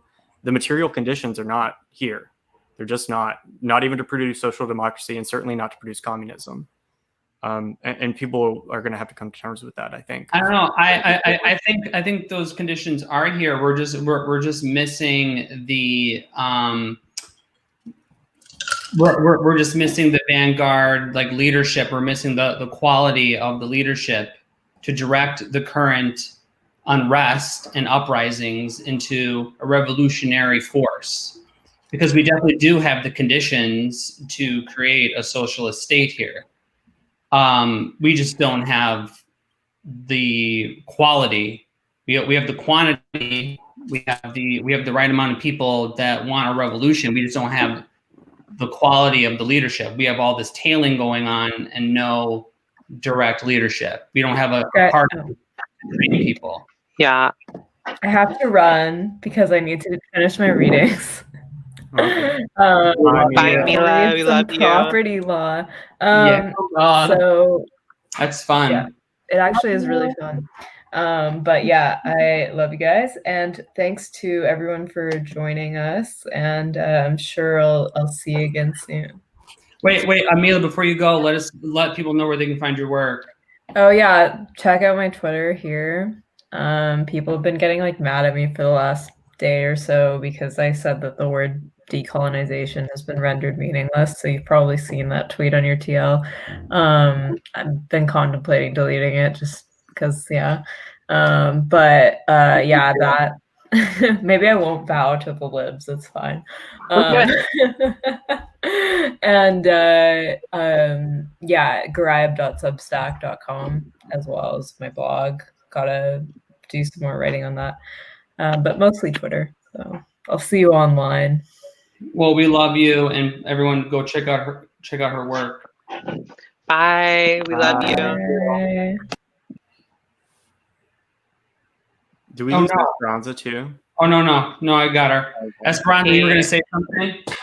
Yeah. So just a few things on that. One is that I would agree that the conditions for social democracy are not present currently, but I also think that we also need to note that what made that social democracy and prosperity possible was the loot of empire from nations that the US would oppress. And then the other thing is that in terms of the possibility of socialism and communism, in two tactics, Lenin talks about objective social conditions or objective conditions which make socialism necessary, which refer to the level of economic development of the productive forces, and then subjective conditions, which, refer to the class consciousness of the proletariat and, the other oppressed classes. And so I think here in the US, the objective conditions, economic development, of course, they're present. Yes. The productive forces we could provide for the whole world. But in terms of the subjective conditions, we don't have them because we don't have a high level of class consciousness, and we need to build that, and ultimately need to build a party, a workers' party that would be able to, function as a sort of vanguard party for us. Absolutely. Well, do you guys think that, like, because I have been talking with this with some friends of mine, like I feel like a lot of the sort of socialist party, PSL, Workers' World, CPSA, all of those don't really participate in electoral politics that widely, even though I feel like you could probably run and win on like the local level, especially in races where like you don't even have to list what party you're from, and then just like, not even like just talk to people about their issues, talk to them, sort of class first or whatever, like sort of rhetoric. Wouldn't that be more effective at like raising class consciousness and like trying to address people's direct needs and like learning their or gaining their trust or whatever, than, I don't know, like what they're doing now? Because I feel like there's a lot of like most people don't even know those parties exist unless they're the type of person who like goes to protests or something and sees what's happening there. But like if you're not going to the protest, like you don't know. And so like I don't mean to cut you off, but I really want to speak on that because I meant to say something about it earlier. If you're not going to these demonstrations, you're not trying to get involved with anything, because if you showed up to these things, you would know them. You would know about it, right? That would tell me that you're doing something. A lot of these parties are heavily involved. In Chicago, I always see the PSL, Freedom Road, and Socialist Alternative. Like even the Trotskyists show up. Democrats never show up to, like, I don't see the Democratic Party at anything. And so they are showing up. They are helping get progressives elected. They're doing that work. A lot of, they collaborate with the DSA a lot.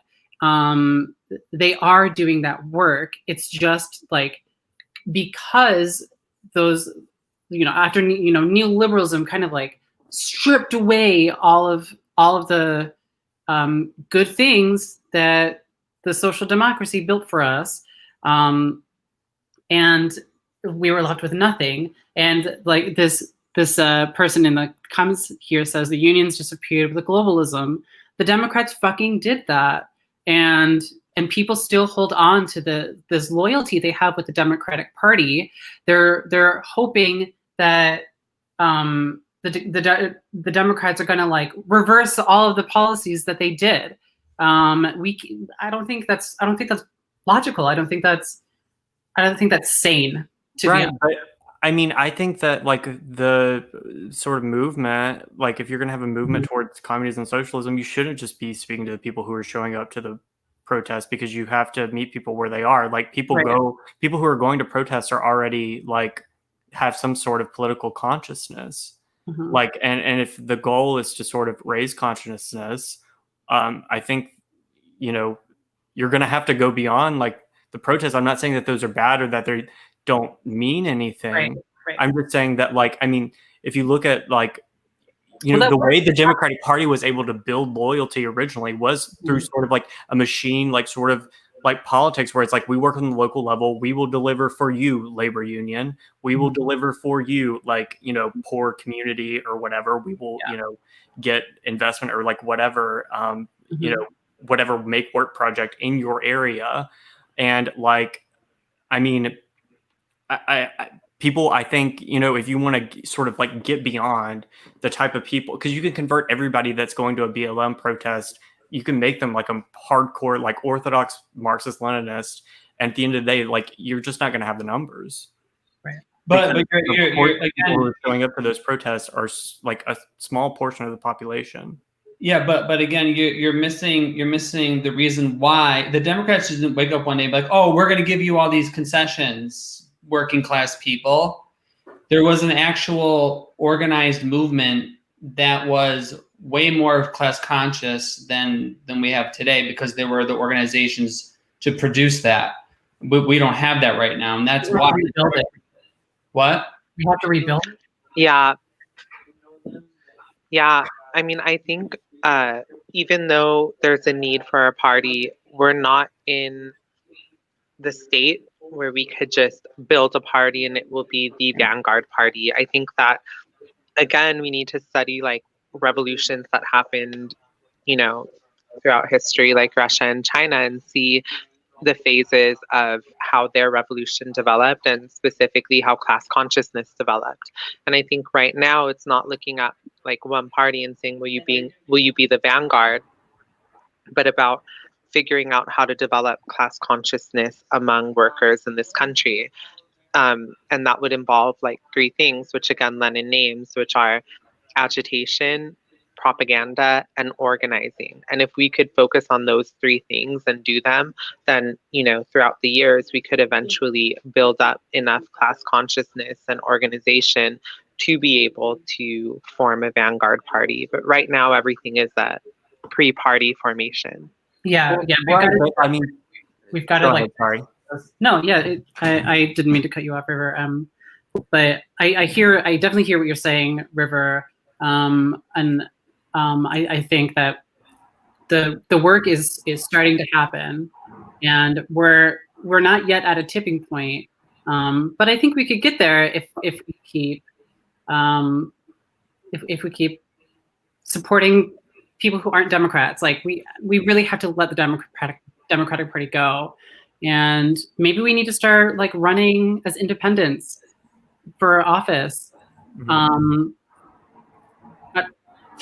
Yeah, and that's more along the lines of what I was saying. I'm not saying like, you know, join the Democratic Party, run as a Democrat. Right. I think that's a failed project, but like, especially on the local level, you know, you can get an office as a socialist. Yeah. Because nobody knows you're a socialist, which is probably the best way to be a socialist in this environment.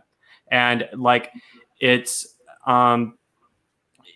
you know, like, and I think that all of the sort of rhetoric needs to maybe become less theoretical sounding. Like, it's cool for all of us to be able to talk about it because we're all like kind of like in the know. But I think that like from what I've seen with sort of like left-wing parties studying like left-wing parties in like Latin America, some of what, you know, aren't explicitly like communist or whatever, but it's still like provided for the people, or like paving the way or whatever. Like, they're very populist, they're very like fiery, and they actually like, you know, dig their fingers in and like, you know, start up at the local level and you know, give people an alternative. And, you know, just getting out there. I mean, Bernie Sanders, I think, like, I mean, I'm not taking him seriously when he says like vote for somebody like Joe Biden, but I do think that, like, Bernie Sanders like did probably bring a lot of people to, you know, Marxist or like socialist thought, because he called himself a socialist, even though he's a social democrat. And like, you know, people were like, oh, well, I like what he's saying. What he's saying sounds good and reasonable. Maybe I should look more into this. Like, I know a ton of people who are like probably more orthodox, like, you know, Marxist Leninists than I am, who were like, you know, libtards or like apolitical until like 2016. So, you know, I think, you know, some of that could probably be used, just like breaking outside of the sort of the echo chamber of, you know, maybe like the sort of like more activist kind of world. I disagree. I think that to what Esperanza was saying, Lenin says to agitate, and that means showing up to stuff. And like you said, we've got to tell people about these organizations that we're trying to join, and we've got to know who they are. We've got to know who's showing up. And I do want to comment on what Greg says about a pre-party formation should field vetted and accountable cadres for local elections. Well, wait, no, that was not the right one. Maybe, yes, it was. But like organizations like the DSA, they're susceptible to failure because they're not a party, they're an organization. That can fall apart really, really quickly. They can get run over with like, they're easy to, God, I don't know how to phrase this. I literally was talking to other people about this a while ago. But they don't vet people. Like you show up and you're a member. Like when you're trying to join a socialist party, it takes months because they don't want to be infiltrated. Like how the Communist Party got infiltrated by the CIA. Like so we've got to pay attention to who's trying to do this work, and we've got to give them support, and we've got to fight with our liberal friends on the internet, unfortunately, and we tell them that, yeah, you have to stop supporting these Democrats and let them die, let them wither away and become Republicans. Like, yeah. Esperanza, you want to say something? Yeah, I just also wanted to comment on like the earlier conversation about running elections. I actually think that is the sort of biggest waste of time for a few reasons, including local.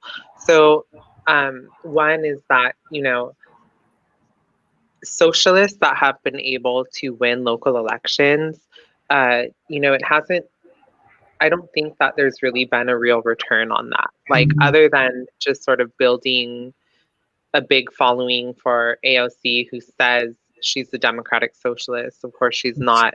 Or building like a fan base for the woman in Seattle who's from Socialist Alternative, right? Like it's not really doing anything. And local policy is so limited. You know, like I have a background in policy work, specifically like statewide legislation, and being a union organizer, I used to think that like local elections were where it was at because you could really make a change. But the reality is like you can't, right? Like it's such a small government, and you wouldn't be able to make any like sweeping or fundamental changes to people's lives. And I also think that running big elections is also a waste because, I mean, even Bernie, who doesn't present any threat to capitalism, they wouldn't even let him in, you know? And he was the most popular politician in the US. So it doesn't make sense. So I think we need to stop thinking about electoralism and start thinking about how to build alternatives. I do think the Black Panther Party did a great job of that. Of course, there's critiques of them. I have critiques of them. But I mean, they were running programs that were organizing, you know, large swaths of people. They were revolutionary in their ideology. And that's why they were targeted so heavily and shut down. And also the DSA is focusing on what they call like class struggle elections. And I don't think it's a project that's been successful at all in building class consciousness. Right. Well, I mean, I think like what Sam, I think it's right here. I can't click on it, but like we need American populism. People generally despise the aesthetics of activism. I think that's true to a certain extent.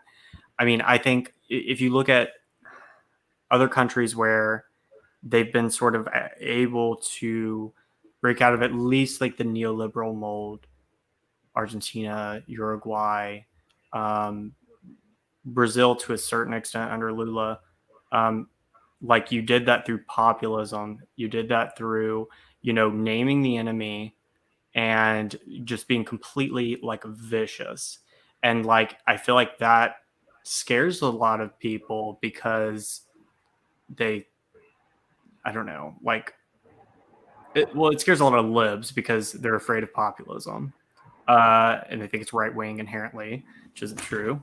But I mean, you know, if you look like somebody like Chavez, I mean, he's not so much of an orthodox Marxist as he is a populist who's adopted, you know, sort of like socialist as a label because it works for him. I mean, he is kind of a socialist, but, you know, I think that like that would go a long way in like raising class consciousness, is just like stating very clearly, these are the workers, these are the capitalists, these are the people who are hurting you. And even if you really can't do much, once you get into office, I mean, you could do as much as you can. And it also gives you kind of like a way to sort of like get your ideas out there to people who you normally wouldn't encounter, if that makes sense. Like, that's the point I'm trying to make. And I don't know if you do that through a party. I don't know if you do that through running as like independents. I don't know what you do, but like, I just know that like, from what I've observed, like, you know, the way you build class consciousness is through, you know, populism, and not like a, I don't know, like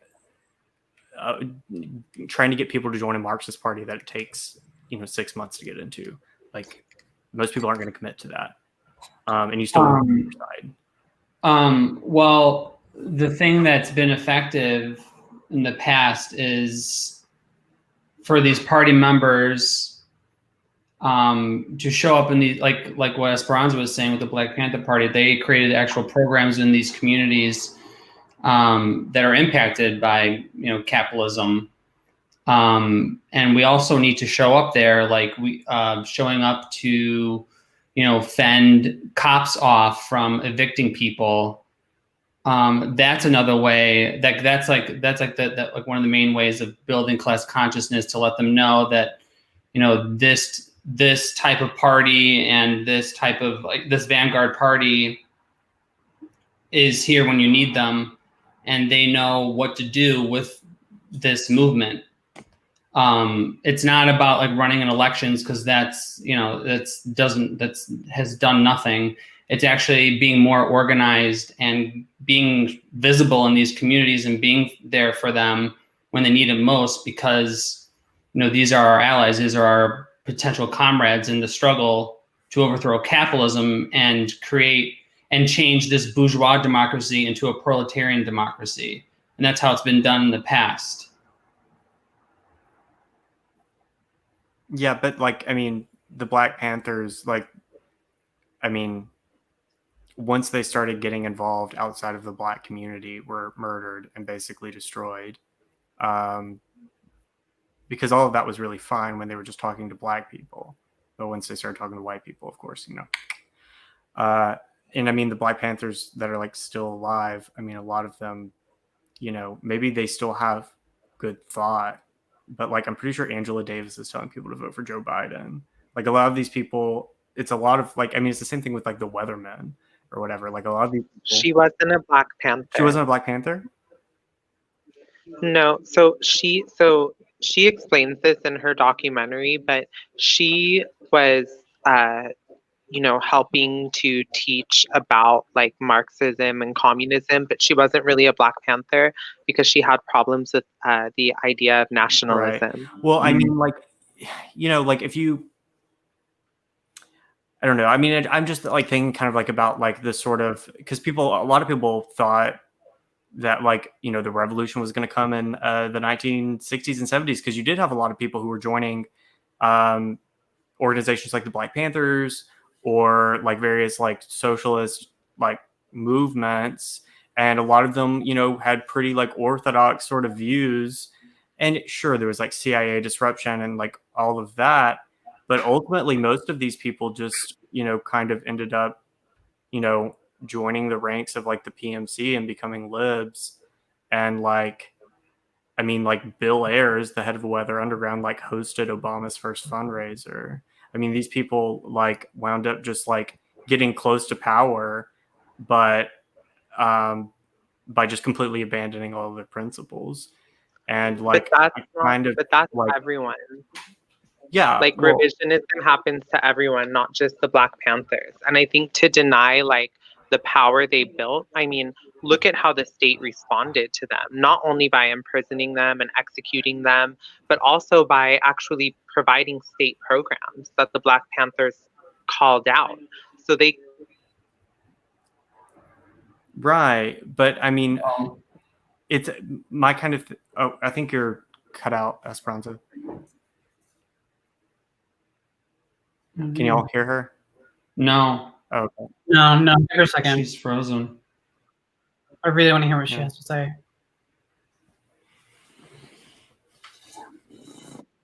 Okay, well, Esperanza for president. That's all I'm saying. Absolutely. That's really what I want. Her and Daddy Z. Mm. Oh my God. Liberate us, please. Okay, while we wait for Esperanza to get back. Wait. She's back. Oh.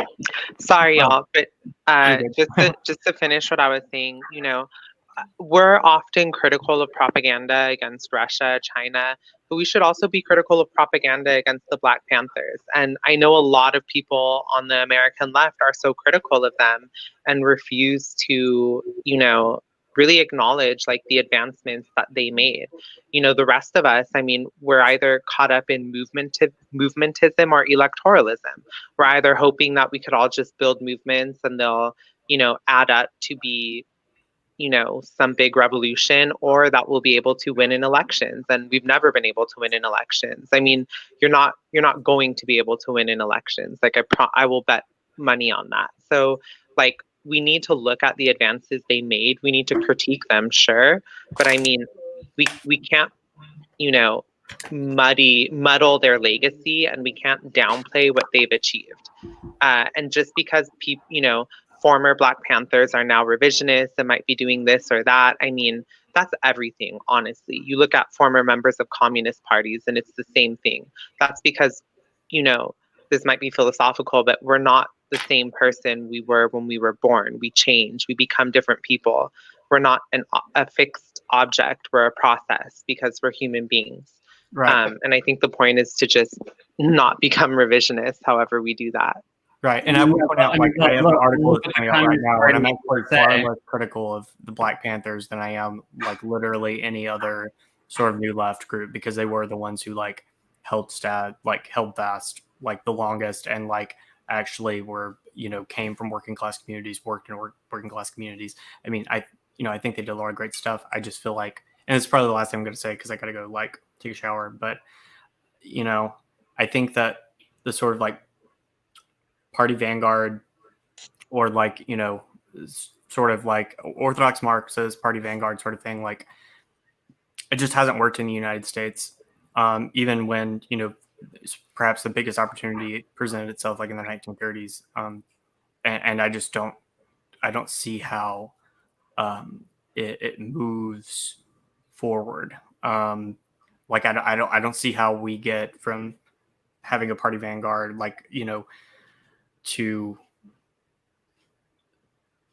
a socialist state, or like even just like a better type of like class politics in this country, because it's never worked. Well, didn't it take the Bolsheviks like decades?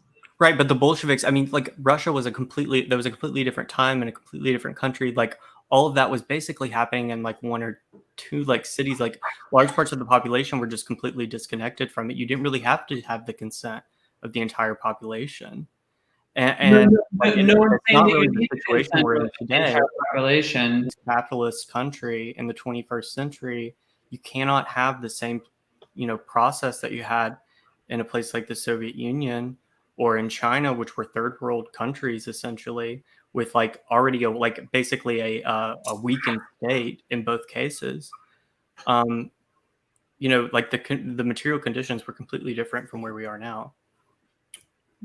Right, but what I'm saying is that it's not going to be an overnight thing. I mean, this is like going to take forever.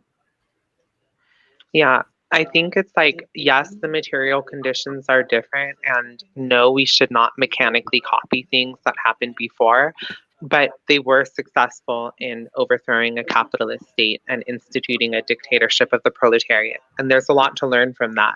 And no other method other than Marxism, Marxism-Leninism, was actually able to do that. And I think us being in the 21st century, we act like it's a completely, like we have to start from scratch, but it's like, what other method has produced the same results?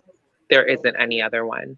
And I think also when we just look at the logic of it, I mean, they're not the capitalist class is not going to suddenly give up their wealth and power without a revolution that can overthrow them. And a revolution does not just happen from, dropping from the sky. It requires the, coordination and organization of a party. Right. Yeah, I mean, that's true. I don't really have any solutions. I'm just like trying to figure things out for myself, because like I don't know, like I'm a Marxist, and as I understand like, material analysis, I understand like, that power is, Well, the contradiction is between the working class and the bourgeoisie, but I don't really know how exactly to move forward. I don't know what's going to work. Well, that's why we're But talking about it, like Yeah. we have to have these conversations. I think a lot of people are where you are. I don't think you're alone in this. I think, I don't know everything about Marxism either, and that's okay. I'm really glad for people like Esperanza and Eric, because they like have time to read this stuff. I don't have time to read that shit all the time.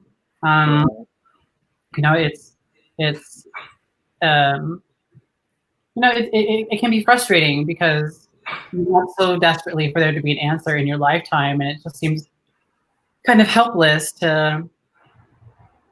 Yeah, and I wouldn't want anybody to like mistake my critiques or my questions or like whatever as like criticism, because they aren't really.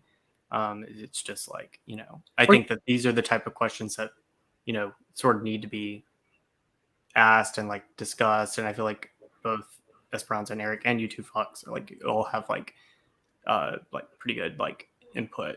And so, anyway, but I love you guys. Wow. Oh, are you leaving us? Bye. Aw, wait. River, before you go, like let people know where they can find your work and stuff. Yeah. I'm on Twitter at Lefty Otter, and you can find my articles on twinkrev.com. All right. Bye. Thanks for joining us. Bye. So, Esperanza, tell us about this look. What look? The hair. This look. What's Okay, so I'll show you, because my two great loves are Marxism and makeup. So I got the new jacket. Well, it's actually not new, but I just got this Morphe palette because I really wanted some like pink tones. Okay. Oh my god. I do my makeup. I'll listen to Stalin audiobooks. It helps me get in the mood. Wait. Which audiobook are you on? Foundations of Leninism. Oh my I love god, that. me too. Oh my god. Wait, what chapter are you on? I'm on 5. I finished it now. Oh shit, you're quicker than me. But I don't remember things from audiobooks, so I need to go back and reread it. Yeah, I know. I'm reading it on Marxism, or is it Marxist.org? I forget, but like yeah. So I read it and I just copy and paste like all these important parts into my notes. It's such a useful tool. No, it's such a good book. But I don't know if you guys asked me this, but I think on Twink Rev they asked me like if there's one book, like what book was it that completely changed everything for me? And I just want to say it's The Communist Necessity by J. Malfawad Paul. And a lot of what we are talking tonight sort of comes up in his book, which is like, is the 21st century completely different than, all the attempts at creating socialism? If so, how? And also this like critique of talking about communism like it's anything but a necessity, and the dominant liberal like movementivist theory, which is that we just need to organize movements and they'll all come together and produce this big change, and how that's just it's not going to happen like that. Right. And that's what you're talking about, like movement, like movementism and shit. Yeah, like no. And I used to buy into it, but it kind of makes sense, especially, for me being a labor organizer. I've always wondered, like, why don't we work with, the environmental movement or, this movement or that movement? And it's because without any central organization and coordination, it's just not going to happen. Yeah. And I think it just makes the case, like, that's why we need a party to bring all of the workers' concerns, not just in the shop, but about their environment, about police violence, bring all of it together into one party program. Right. The iron discipline, the democratic centralism, those are the key ingredients, and having a vanguard as well. Yeah. I have nothing to add to that. Yeah, you said it all very well. Mm-hmm. But I'm the token Maoist, so. Everybody needs one. Everybody needs one. Can I tell you that, like, I tried to listen to a Rosa Luxemburg audiobook, and I struggled to follow along with. I can't do Syrian audiobooks. I can't do it at all. The computer generated audiobooks are just terrible. Oh my God, but I really want to do a deep dive into Reform or Revolution by Luxemburg. Ooh, let's do it. Ooh, maybe we should do that. Maybe we should have like a little series where we read a chapter of some Rosa and then kind of talk about it. Yeah, we should. We should list off some book recommendations. So, Esperanza, say the book again that you mentioned before. It's The Communist Necessity by J. Malfawad Paul. He runs this blog called MLM Mayhem. I think it's a really good blog, but he pretty much put the link in a post titled Pandemic Reads. He put a link to download the PDF of that book for free. Yeah, and I would recommend, especially right now during this time, The State and Revolution by Lenin is such an important book to read, especially what we're dealing with right now. Fox, do you have a book? Yeah, I just wanted to find that link for that PDF for Esperanza. Sorry, I could not focus on coherent sentences. Yeah, I just wanted to get a link for this blog post real quick. A book I recommend.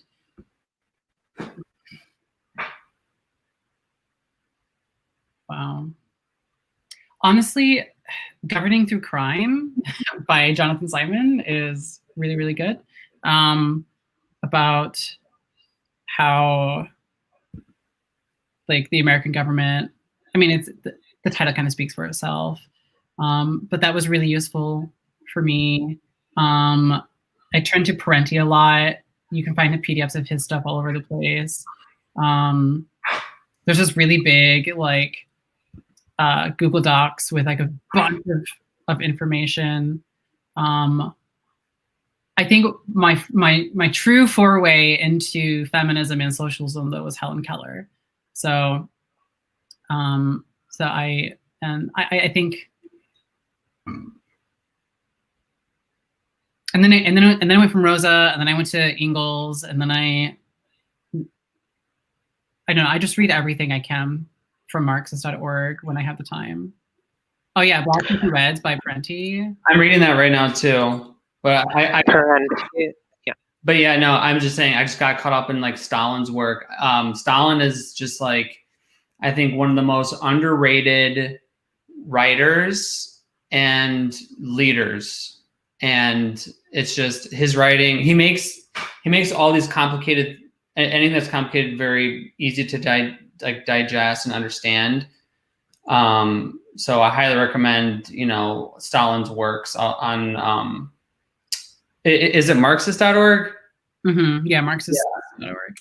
There's a whole archive.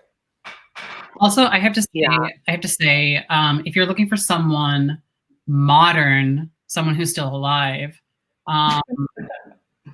Richard Wolff. Yes. It's so accessible. Yes. Richard Wolff. And he is so sweet, and his like his stuff with Democracy at Work is really, really good. I'm more into like journalist kind of things, so I really like Abby Martin a lot. Where Abby Martin stands at the Red Lettuce, just so y'all know. But Richard Wolff really helped me understand a lot of these really complicated things I was reading. Absolutely, I agree with you. He definitely helped me along as well. Esperanza. I just wanted to say thank you, Greg. I try to keep in line with, the MLM line. But yeah, no, just wanted to like double, triple affirm what Sam said, which is just like, I love Michael Parenti. And I think what I love about him so much is that like, like he takes these complex theoretical concepts and just explains them in the most simple way. Like there's no condescension towards people. There's no like obscure like academic concepts. Like he's just like, this is what's happening. This is why it's happening. This is how it's happening. And here's some like historical and current facts. And I just like, I think his style of talking and writing is something that I really want to imitate, and I hope more people do, because it's like he really will bring up examples that you can relate to and explain concepts and expose the contradictions in a way that not a lot of other people have a natural gift for. Yeah, and you're both hot, so. Who, Michael Parenti? Yeah.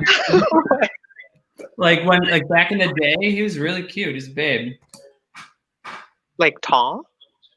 Oh no, he wasn't. He's not tall, but he was really cute. He's handsome. Oh, you mean like big, like popular? Yeah. Okay.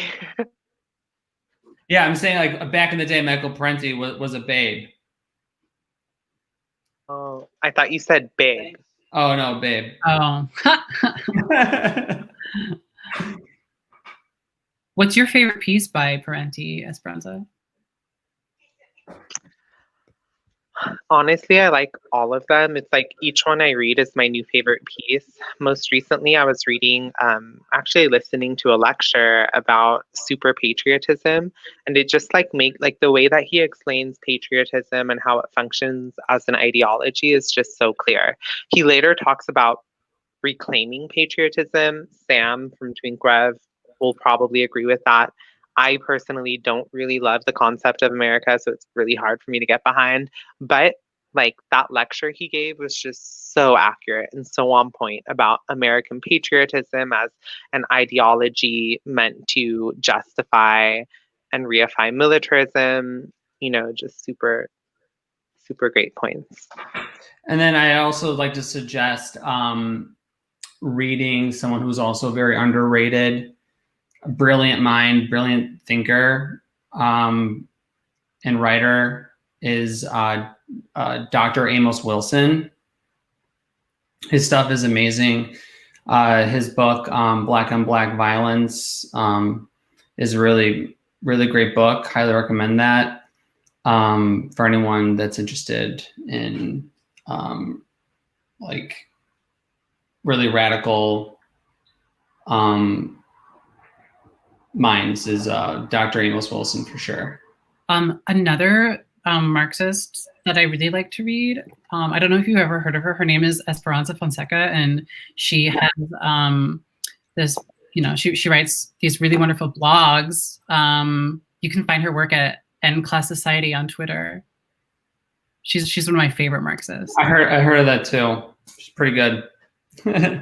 I love you guys. Thank you for that. I always feel like I actually never want to write because I'm always like, oh, but I should read this first and I should read that first. No. But I'm like, like I'm just going to write. And if I learn more in the future that contradicts what I wrote before, I'll just be open about it. Yeah, I mean, that's what I do on Facebook. Like I'll write a status and I'll update it when I get like new information or like when I've had time to flesh out an idea or when I get feedback from a friend. I find that to be really helpful, actually. Yeah. But hey, I have to go. let's wrap. Thank you all that are still with us in the chat. Thank you for joining us. Please like and share and subscribe to help support the show. Again, my name is Eric. I am one of the hosts of the Red Lettuce. Esperanza, thank you so much for being here with us. And we hope to do another collab very soon. And then Esperanza, before you sign off, let people know where we can find your work again. Yep, on Twitter at @NClass Society, and I put a little Linktree link. That might be redundant, where I just put my most recent writings about technology, labor, the sex trade. Would love for you to engage with it. Thank you for having me on. Thank you so much for joining us. I love you. It's so nice to see you and hear your voice. Mwah. We love you. Thank you all so much again.